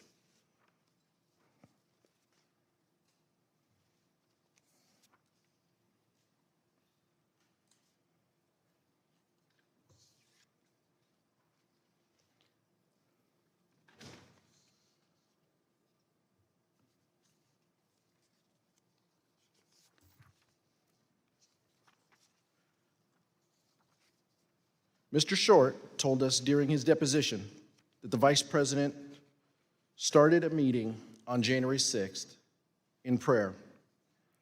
Here is what Mr. Short said. You arrived at the Vice President's residence. As would often be the case, I recall that knowing it would be an important day, we gathered in prayer. And often that would be something the staff member would lead. So it would have just been at that time, I believe, the Vice President, myself, Greg, and Chris. And we would have just asked for guidance and wisdom, knowing that the day was going to be a challenging one. Mr. Jacob, did you go to the Vice President's residences on the morning of January 6th? Yes. Who else was with you? Mark Short, Devin O'Malley, our communications director, and Chris Hodgson, our legislative affairs director. And did the Vice President have a call with the President that morning? He did. Were you with the Vice President during the call? So we had been putting the Vice President had finalized his statement overnight. We were in the process of proofing it so that we could get that out. And we were told that a call had come in from the President. The Vice President stepped out of the room to take that call, and no staff went with him. The President had several family members with him in the Oval that morning for that call. I'd like to show you what they and others told the Select Committee about that call, along with never-before-seen photographs of the President on that call from the National Archives. When I got in, somebody called me and said that the family and others were in the Oval. And do I want to come up? So I went upstairs. And who do you recall being in the Oval Office? Don Jr., Eric, Laura, Kimberly, I believe Meadows was there. At some point, Ivanka came in. It wasn't a specific, formal discussion. It was very sort of loose and casual.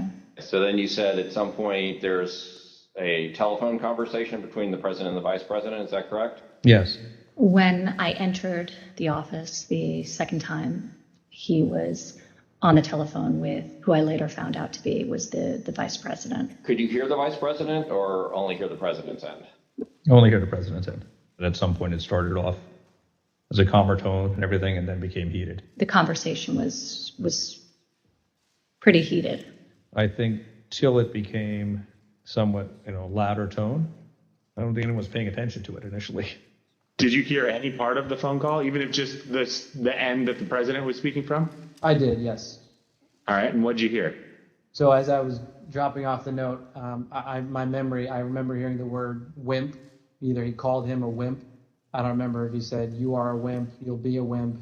Wimp is the word I remember. It's also been reported that the president said to the vice president that something to the effect of, "You don't have the courage to make a hard decision." Worse, I don't remember exactly either, but something like that, yeah. Do you, you're not tough enough to make the call. It was a different tone than I'd heard him take with the vice president before. Did Ms. Trump share with you any more details about what had happened, or any details about what had happened in the Oval Office that morning? That her dad had just had an upsetting conversation with the vice president. Do you recall anything about her demeanor, either during the meeting or when you encountered her in Dan Scavino's office?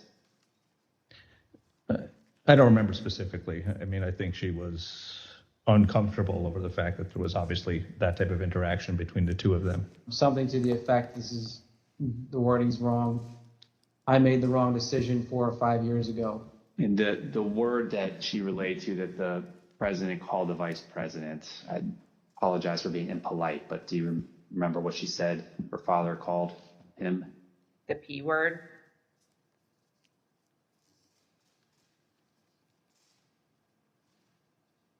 Mr. Jacob, how would you describe the demeanor of the vice president following that call with the president?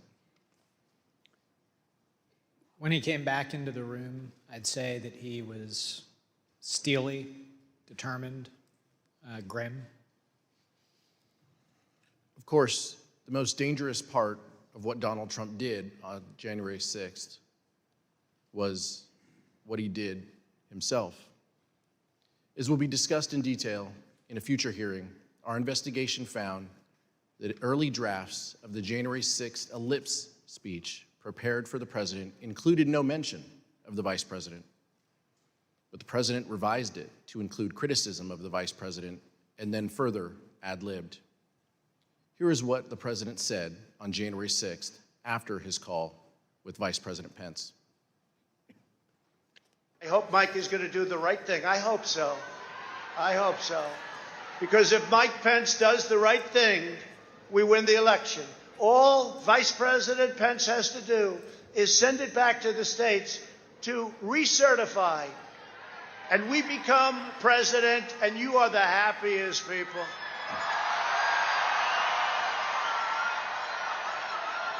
And I just spoke to Mike. I said, Mike, that doesn't take courage. What takes courage is to do nothing.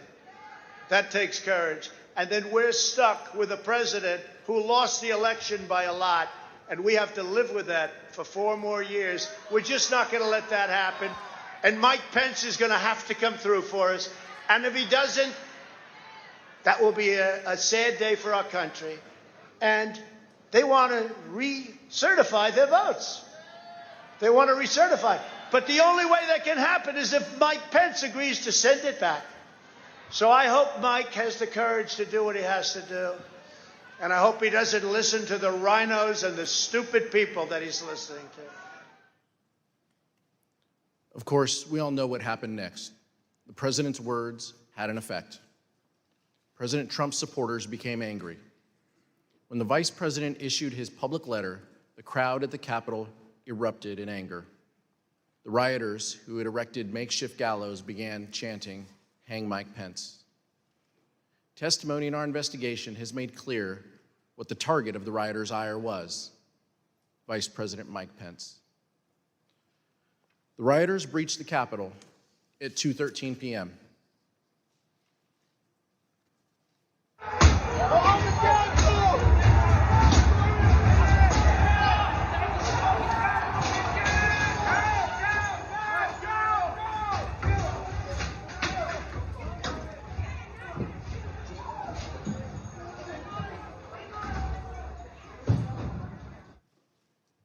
Now let's take a look at what was going on at the White House at this time.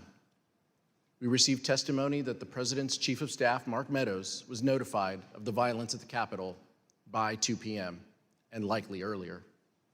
The testimony further establishes that Mr. Meadows quickly informed the President and that he did so before the President issued his 2:24 p.m. tweet criticizing Vice President Pence for not having, quote, courage to do what needed to be done.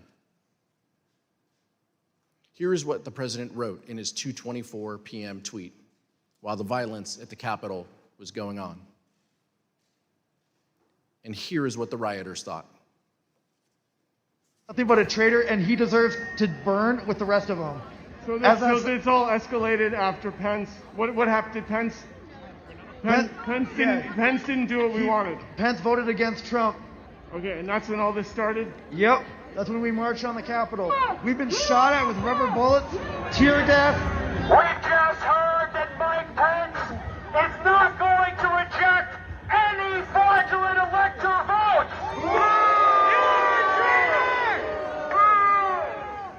That's right. You heard it here first. Mike Pence has betrayed the United States of America. Fuck you, Mike Pence.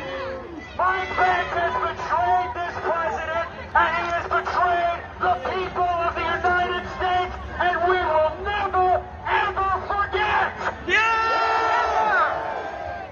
It's real simple. Pence betrayed us, which apparently everybody knew he was going to, and the president mentioned it like 5 times when he talked. You can go back and watch the president's video. This is our capital. Let's be respectful to him. There's 4 million people coming in, so there's a lot of control. We love you guys. We love the cops. It's only a matter of time. Justice is coming.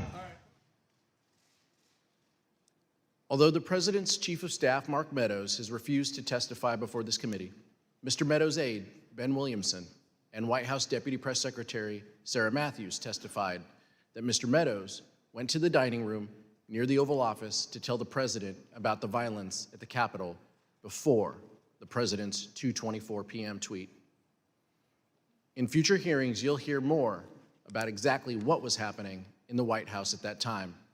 But here is what some White House staff told the Select Committee.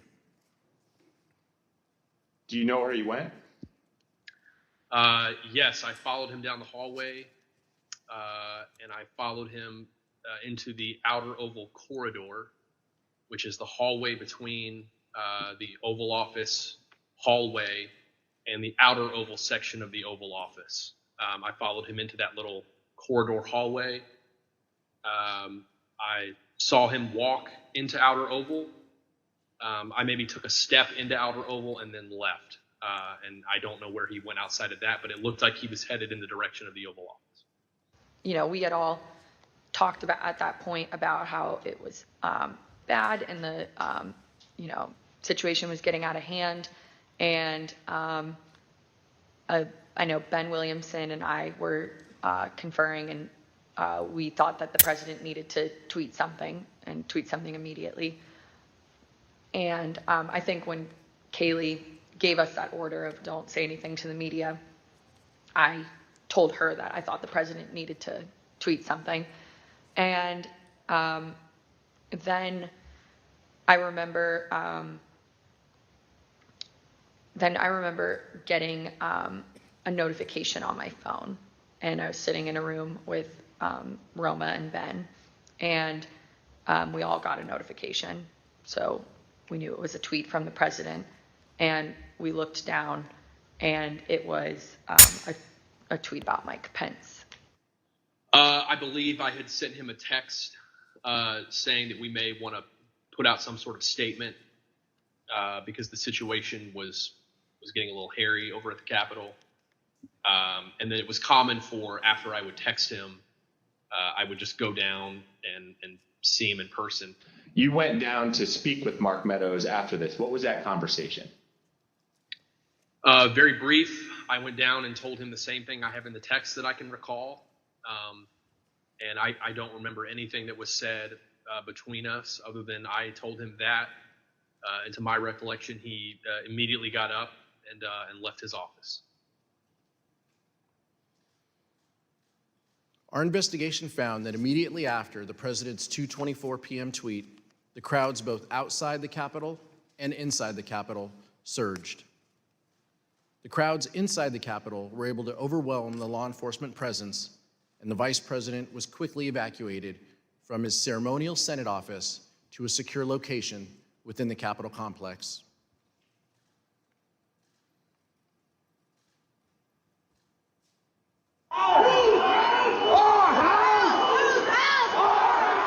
By 2:24 p.m., the Secret Service had moved Vice President Pence from the Senate chamber to his office across the hall. The noise from the rioters became audible, at which point we recognized that maybe they had gotten into the building. Then, President Trump tweeted, "Mike Pence didn't have the courage to do what should have been done to protect our country and our Constitution, giving states a chance to certify a corrected set of facts, not the fraudulent or inaccurate ones which they were asked to previously certify.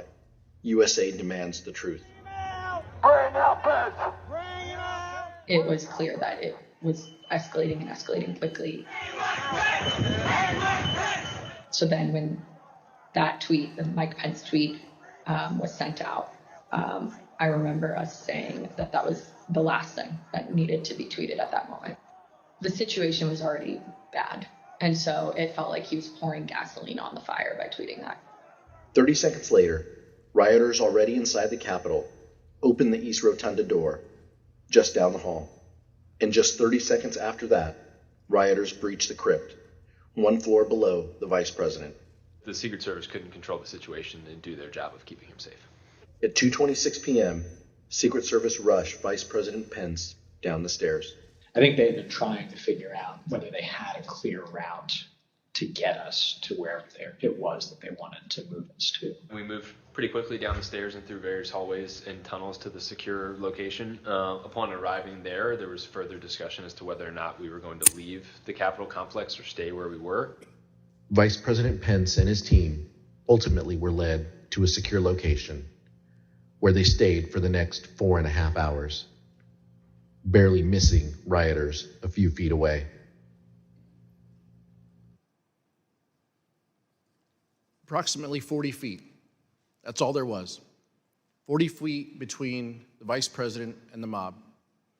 Mr. Jacob, you were there, seeing that for the first time. Does it surprise you to see how close the mob was to the evacuation route that you took? The 40 feet is the distance from me to you, roughly. I could hear the din of the rioters in the building while we moved, but I don't think I was aware that they were as close as that. Make no mistake about the fact that the vice president's life was in danger. A recent court filing by the Department of Justice explains that a confidential informant from the Proud Boys told the FBI that the Proud Boys would have killed Mike Pence if given a chance. This witness, whom the FBI affidavit refers to as W1, stated that other members of the group talked about things they did that day, and they said that anyone they got their hands on, they would have killed, including Nancy Pelosi. W1 further stated that members of the Proud Boys said that they would have killed Mike Pence if given a chance. We understand that congressional leaders and others were evacuated from the Capitol complex during the attack. We'd like to show you what happened after the vice president was evacuated from the Senate. Select Committee has obtained never-before-seen photos from the National Archives that show Vice President Pence sheltering in a secure underground location as rioters overwhelmed the Capitol. At 4:19 p.m., Vice President Pence is seen looking at a tweet the president had just sent, a tweet asking the rioters to leave the Capitol. After 4.5 hours spent on working to restore order, the vice president returned to the Senate floor to continue the certification of electors. So Vice President Pence was a focus of the violent attack. Mr. Jacob, did the vice president leave the Capitol complex during the attack? He did not. Can you please explain why the Vice President refused to leave the Capitol complex? When we got down to the secure location, Secret Service directed us to get into the cars, which I did. And then I noticed that the Vice President had not. So I got out of the car that I had gotten into, and I understood that the Vice President had refused to get into the car. The head of his Secret Service detail, Tim, had said, "I assure you we're not going to drive out of the building without your permission." And the Vice President had said something to the effect of, "Tim, I know you, I trust you, but you're not the one behind the wheel."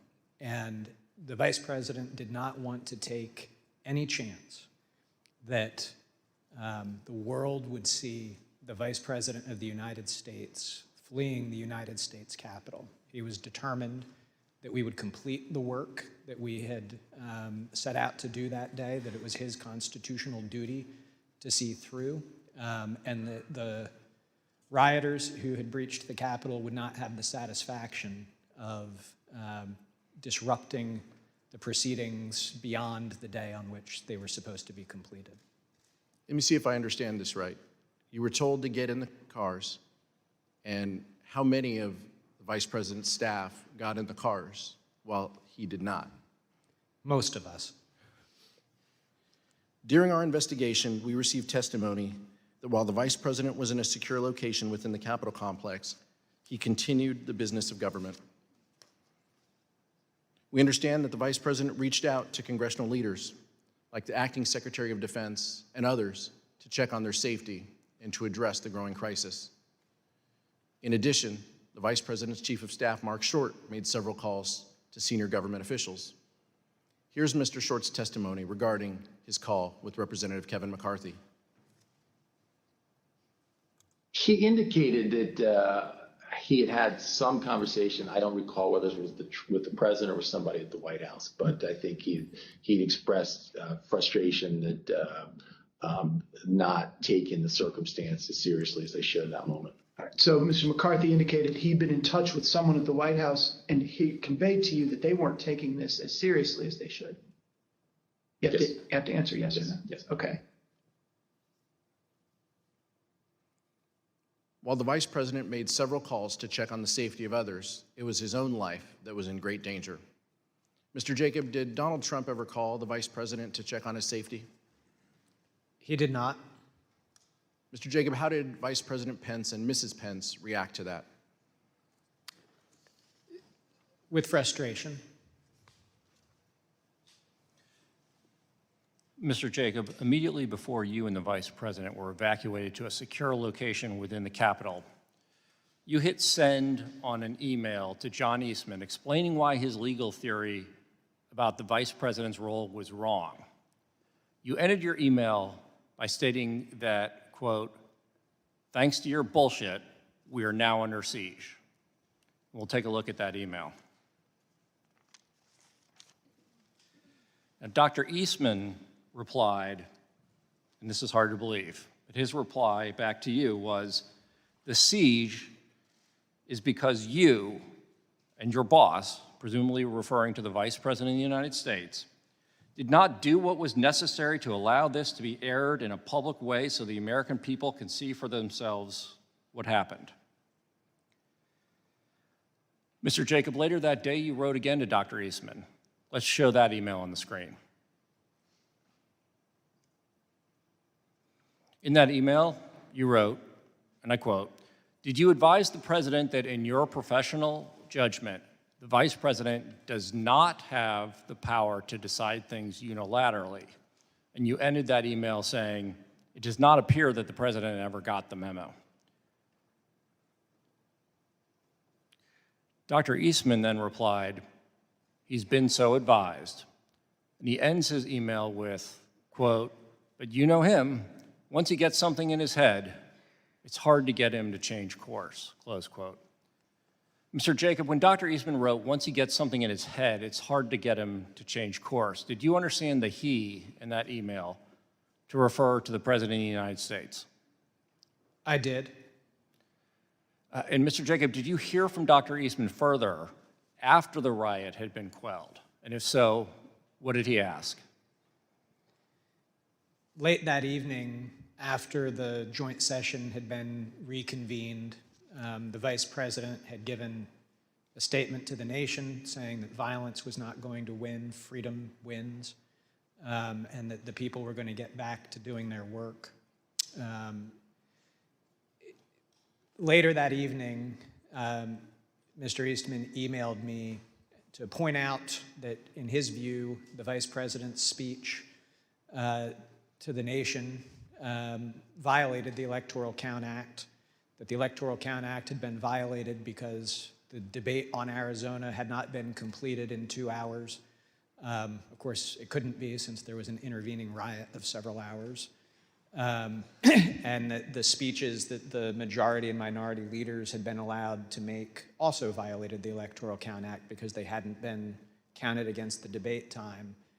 And then he implored me, now that we have established that the Electoral Count Act isn't so sacrosanct as you have made it out to be, I implore you one last time, can the Vice President please do what we've been asking him to do these last 2 days? Suspend the joint session, send it back to the states.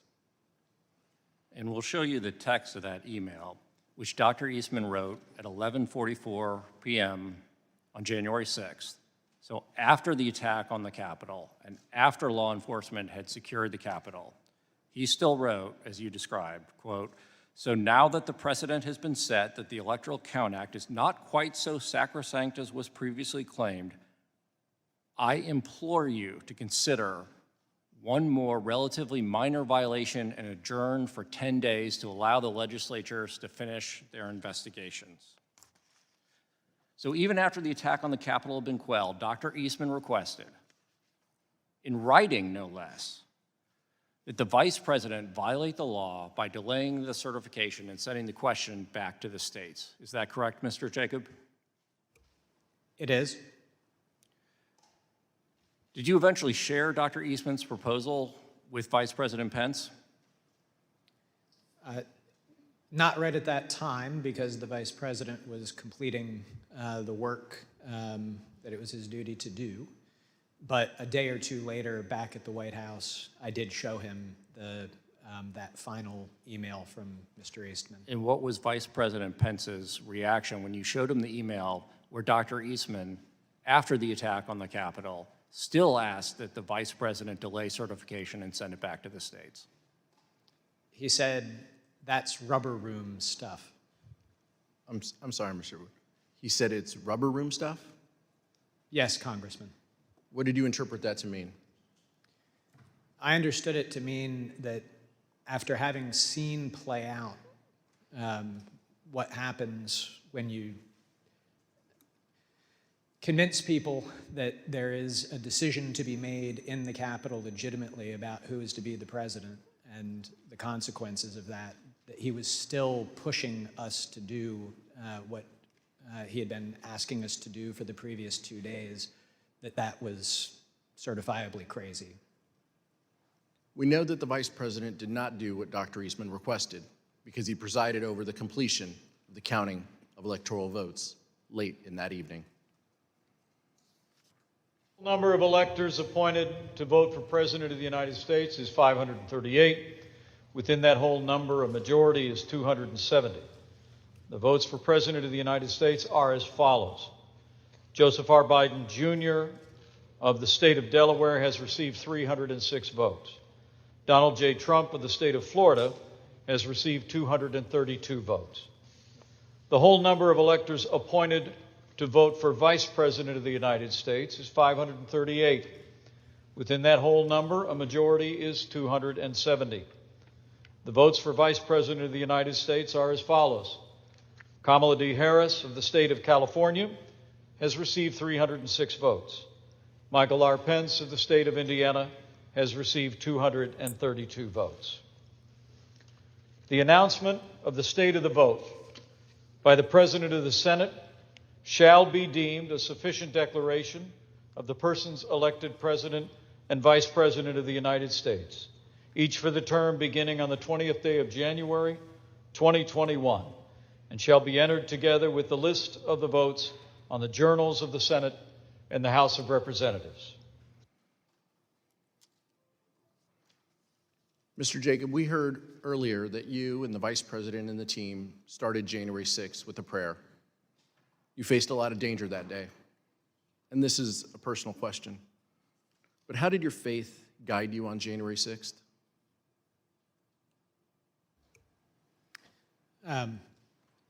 My faith really sustained me through it. I, down in the secure location, pulled out my Bible, read through it, and just took great comfort. Daniel 6 was where I went, and in Daniel 6, Daniel has become the second in command of Babylon, a pagan nation, but he completely faithfully serves. He refuses an order from the king that he cannot follow, and he does his duty consistent with his oath to God. And I felt that that's what had played out that day. It spoke to you. Yes. At the end of the day, Mark Short sent the Vice President a text message with a Bible verse. Here's what he told the Select Committee. At 3:50 in the morning, when we finally adjourned and headed our own ways, I remember texting the Vice President a passage from 2 Timothy chapter 4, verse 7 about, I fought the good fight, I've finished the race, I've kept the faith. He started his day with a prayer and ended his day with a Bible verse. I've fought the good fight, I've finished the race, I've kept the faith.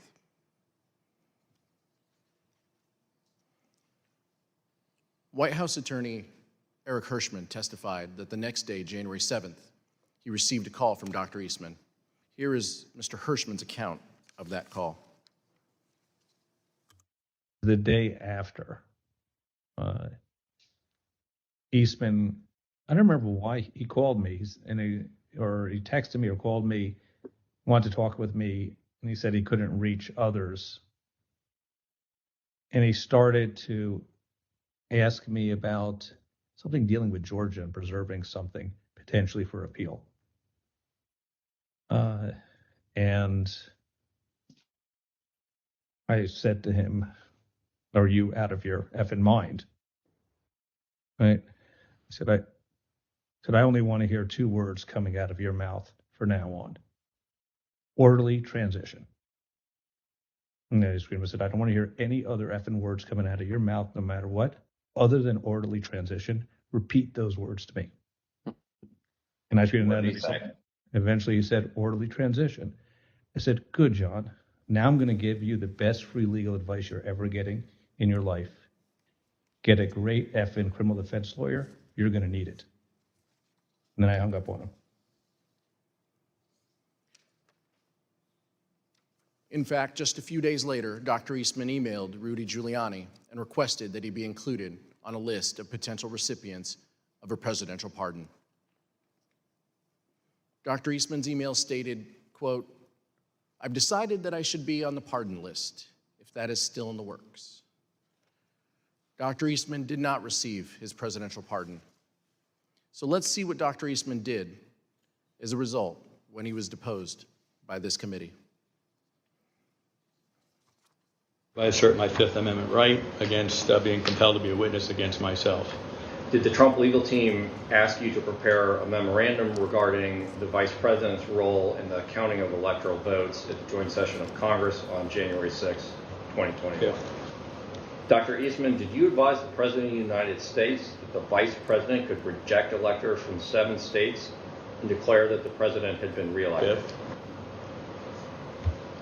Dr. Eastman, the first sentence of the memo starts off by saying 7 states have transmitted dual slates of electors to the President of the Senate. Is that statement in this memo true? Fifth. Did President Trump authorize you to discuss publicly your January 4th, 2021 conversation with him? 5th.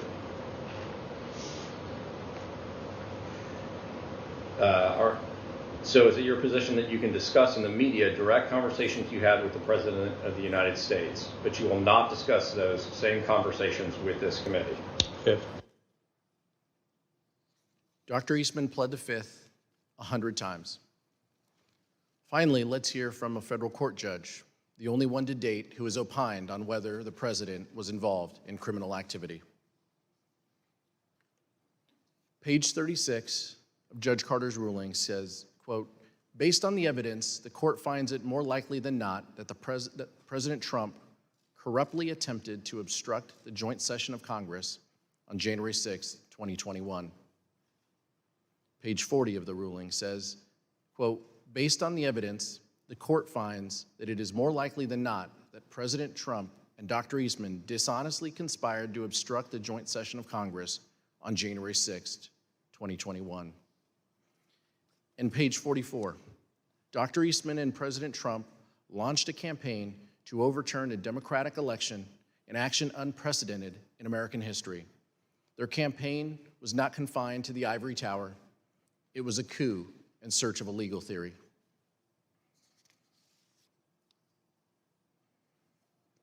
Mr. Jacob, what would have happened to our democracy if Vice President Pence had gone along with this plan and certified Donald Trump as the winner of the 2020 election? So there would have been short-term and long-term effects. The short-term I previously described, a constitutional jump ball situation, political chaos in Washington, lawsuits, and who knows what happening in the streets. And you would have had the Vice President of the United States having declared that the outcomes of these state elections were incorrect. So for all of those reasons, there would have been significant short-term consequences. But in the long term, we would have established a situation where a vice president would have asserted that one person could have the authority to determine the outcome of an election, which is antithetical to everything in our democracy. It's antithetical to the rule of law. And so it would have been significant impacts, both in the short and the long term. Judge Ludig, in the statement you released earlier today, you wrote that the efforts by President Trump to overturn the 2020 election were, quote, the most reckless, insidious, and calamitous failures in both legal and political judgment in American history. What did you mean by that?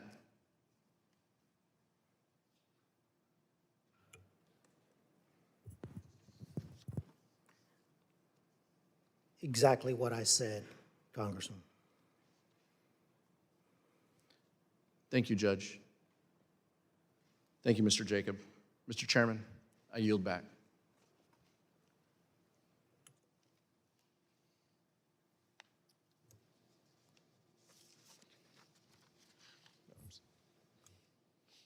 Gentlemen. I'm sorry, Mr. Chairman. I want that back. Mr. Chairman, this was an informative hearing, a powerful hearing. I'm grateful for your leadership and the leadership of the distinguished Vice Chair. Donald Trump knew he lost the 2020 election, but he could not bring himself to participate in the peaceful transfer of power. So he latched on to a scheme that, once again, he knew was illegal. And when the Vice President refused to go along with it, he unleashed a violent mob against him. When we began, I asked how we got to this place. And I think the answer to that question starts with the fact that people in positions of power put their political party before their country. It cannot be allowed to continue. I'll yield back now, Mr. Chairman. Thank you very much. Without objection, the chair recognizes the gentlewoman from Wyoming, Ms. Cheney, for a closing statement. Thank you very much, Mr. Chairman. Thank you to my colleague, Representative Aguilar, and thank you very much to our witnesses today, Mr. Jacob and Judge Ludig. Thank you for being here with us.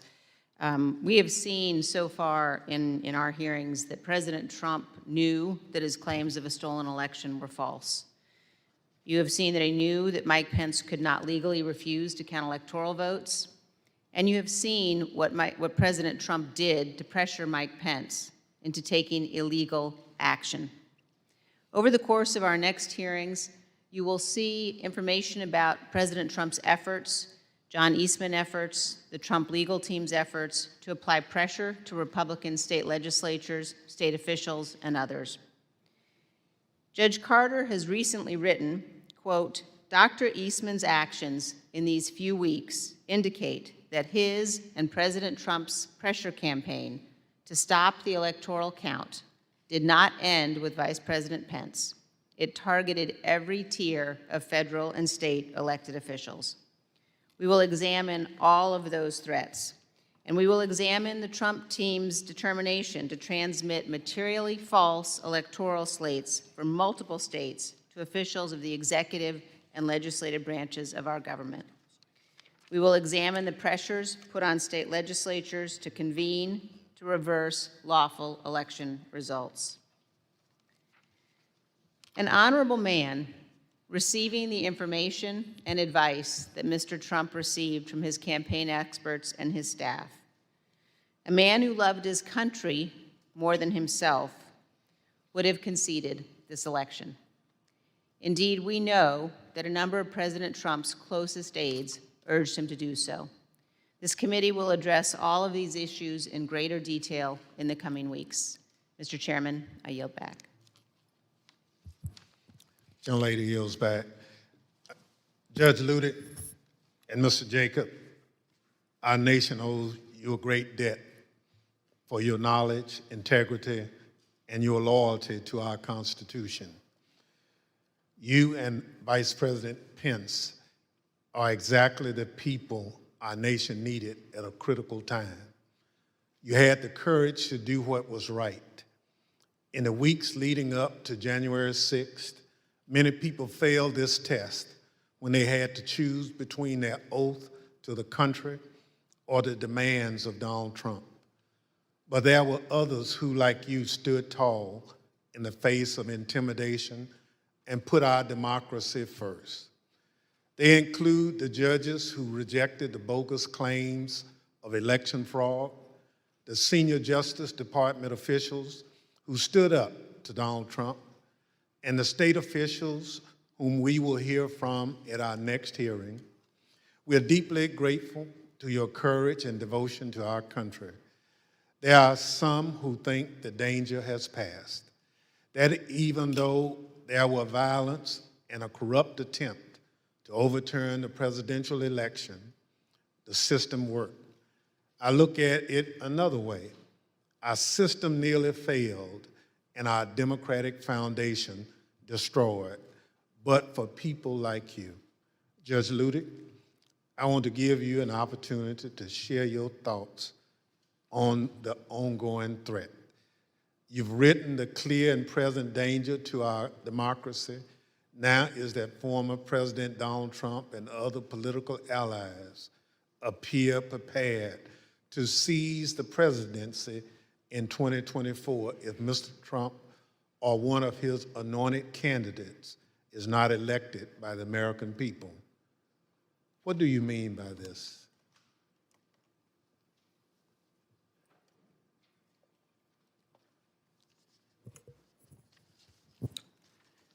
Mr. Chairman, I'm honored beyond words by your words. I was honored on January 6, 2021, then also honored beyond words to have been able to come to the aid of Vice President Mike Pence.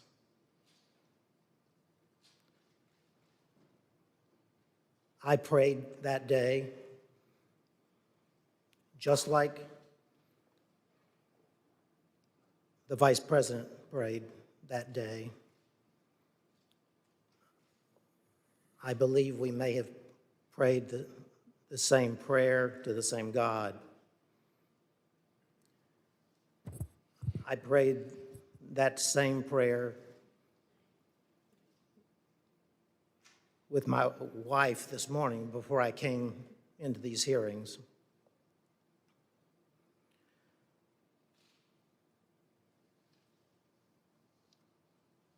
I have written, as you said,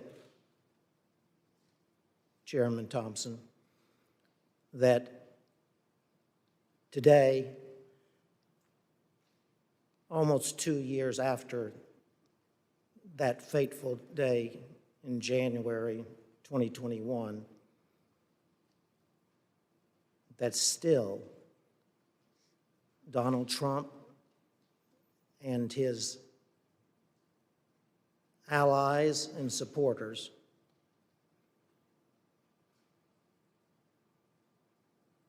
are a clear and present danger to American democracy. That's not because of what happened on January 6th.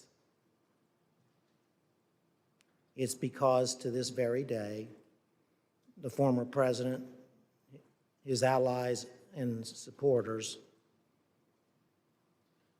pledge that in the presidential election of 2024,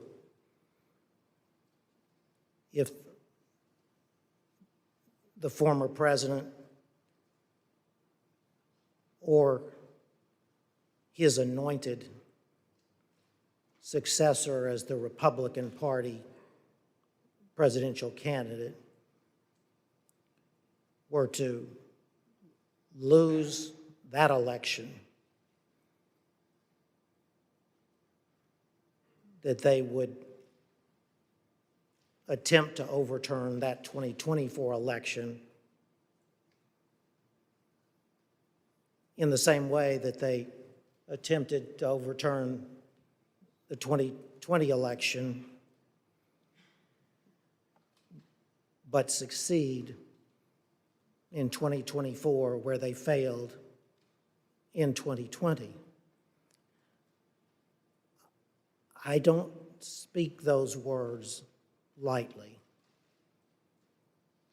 I would have never spoken those words ever in my life,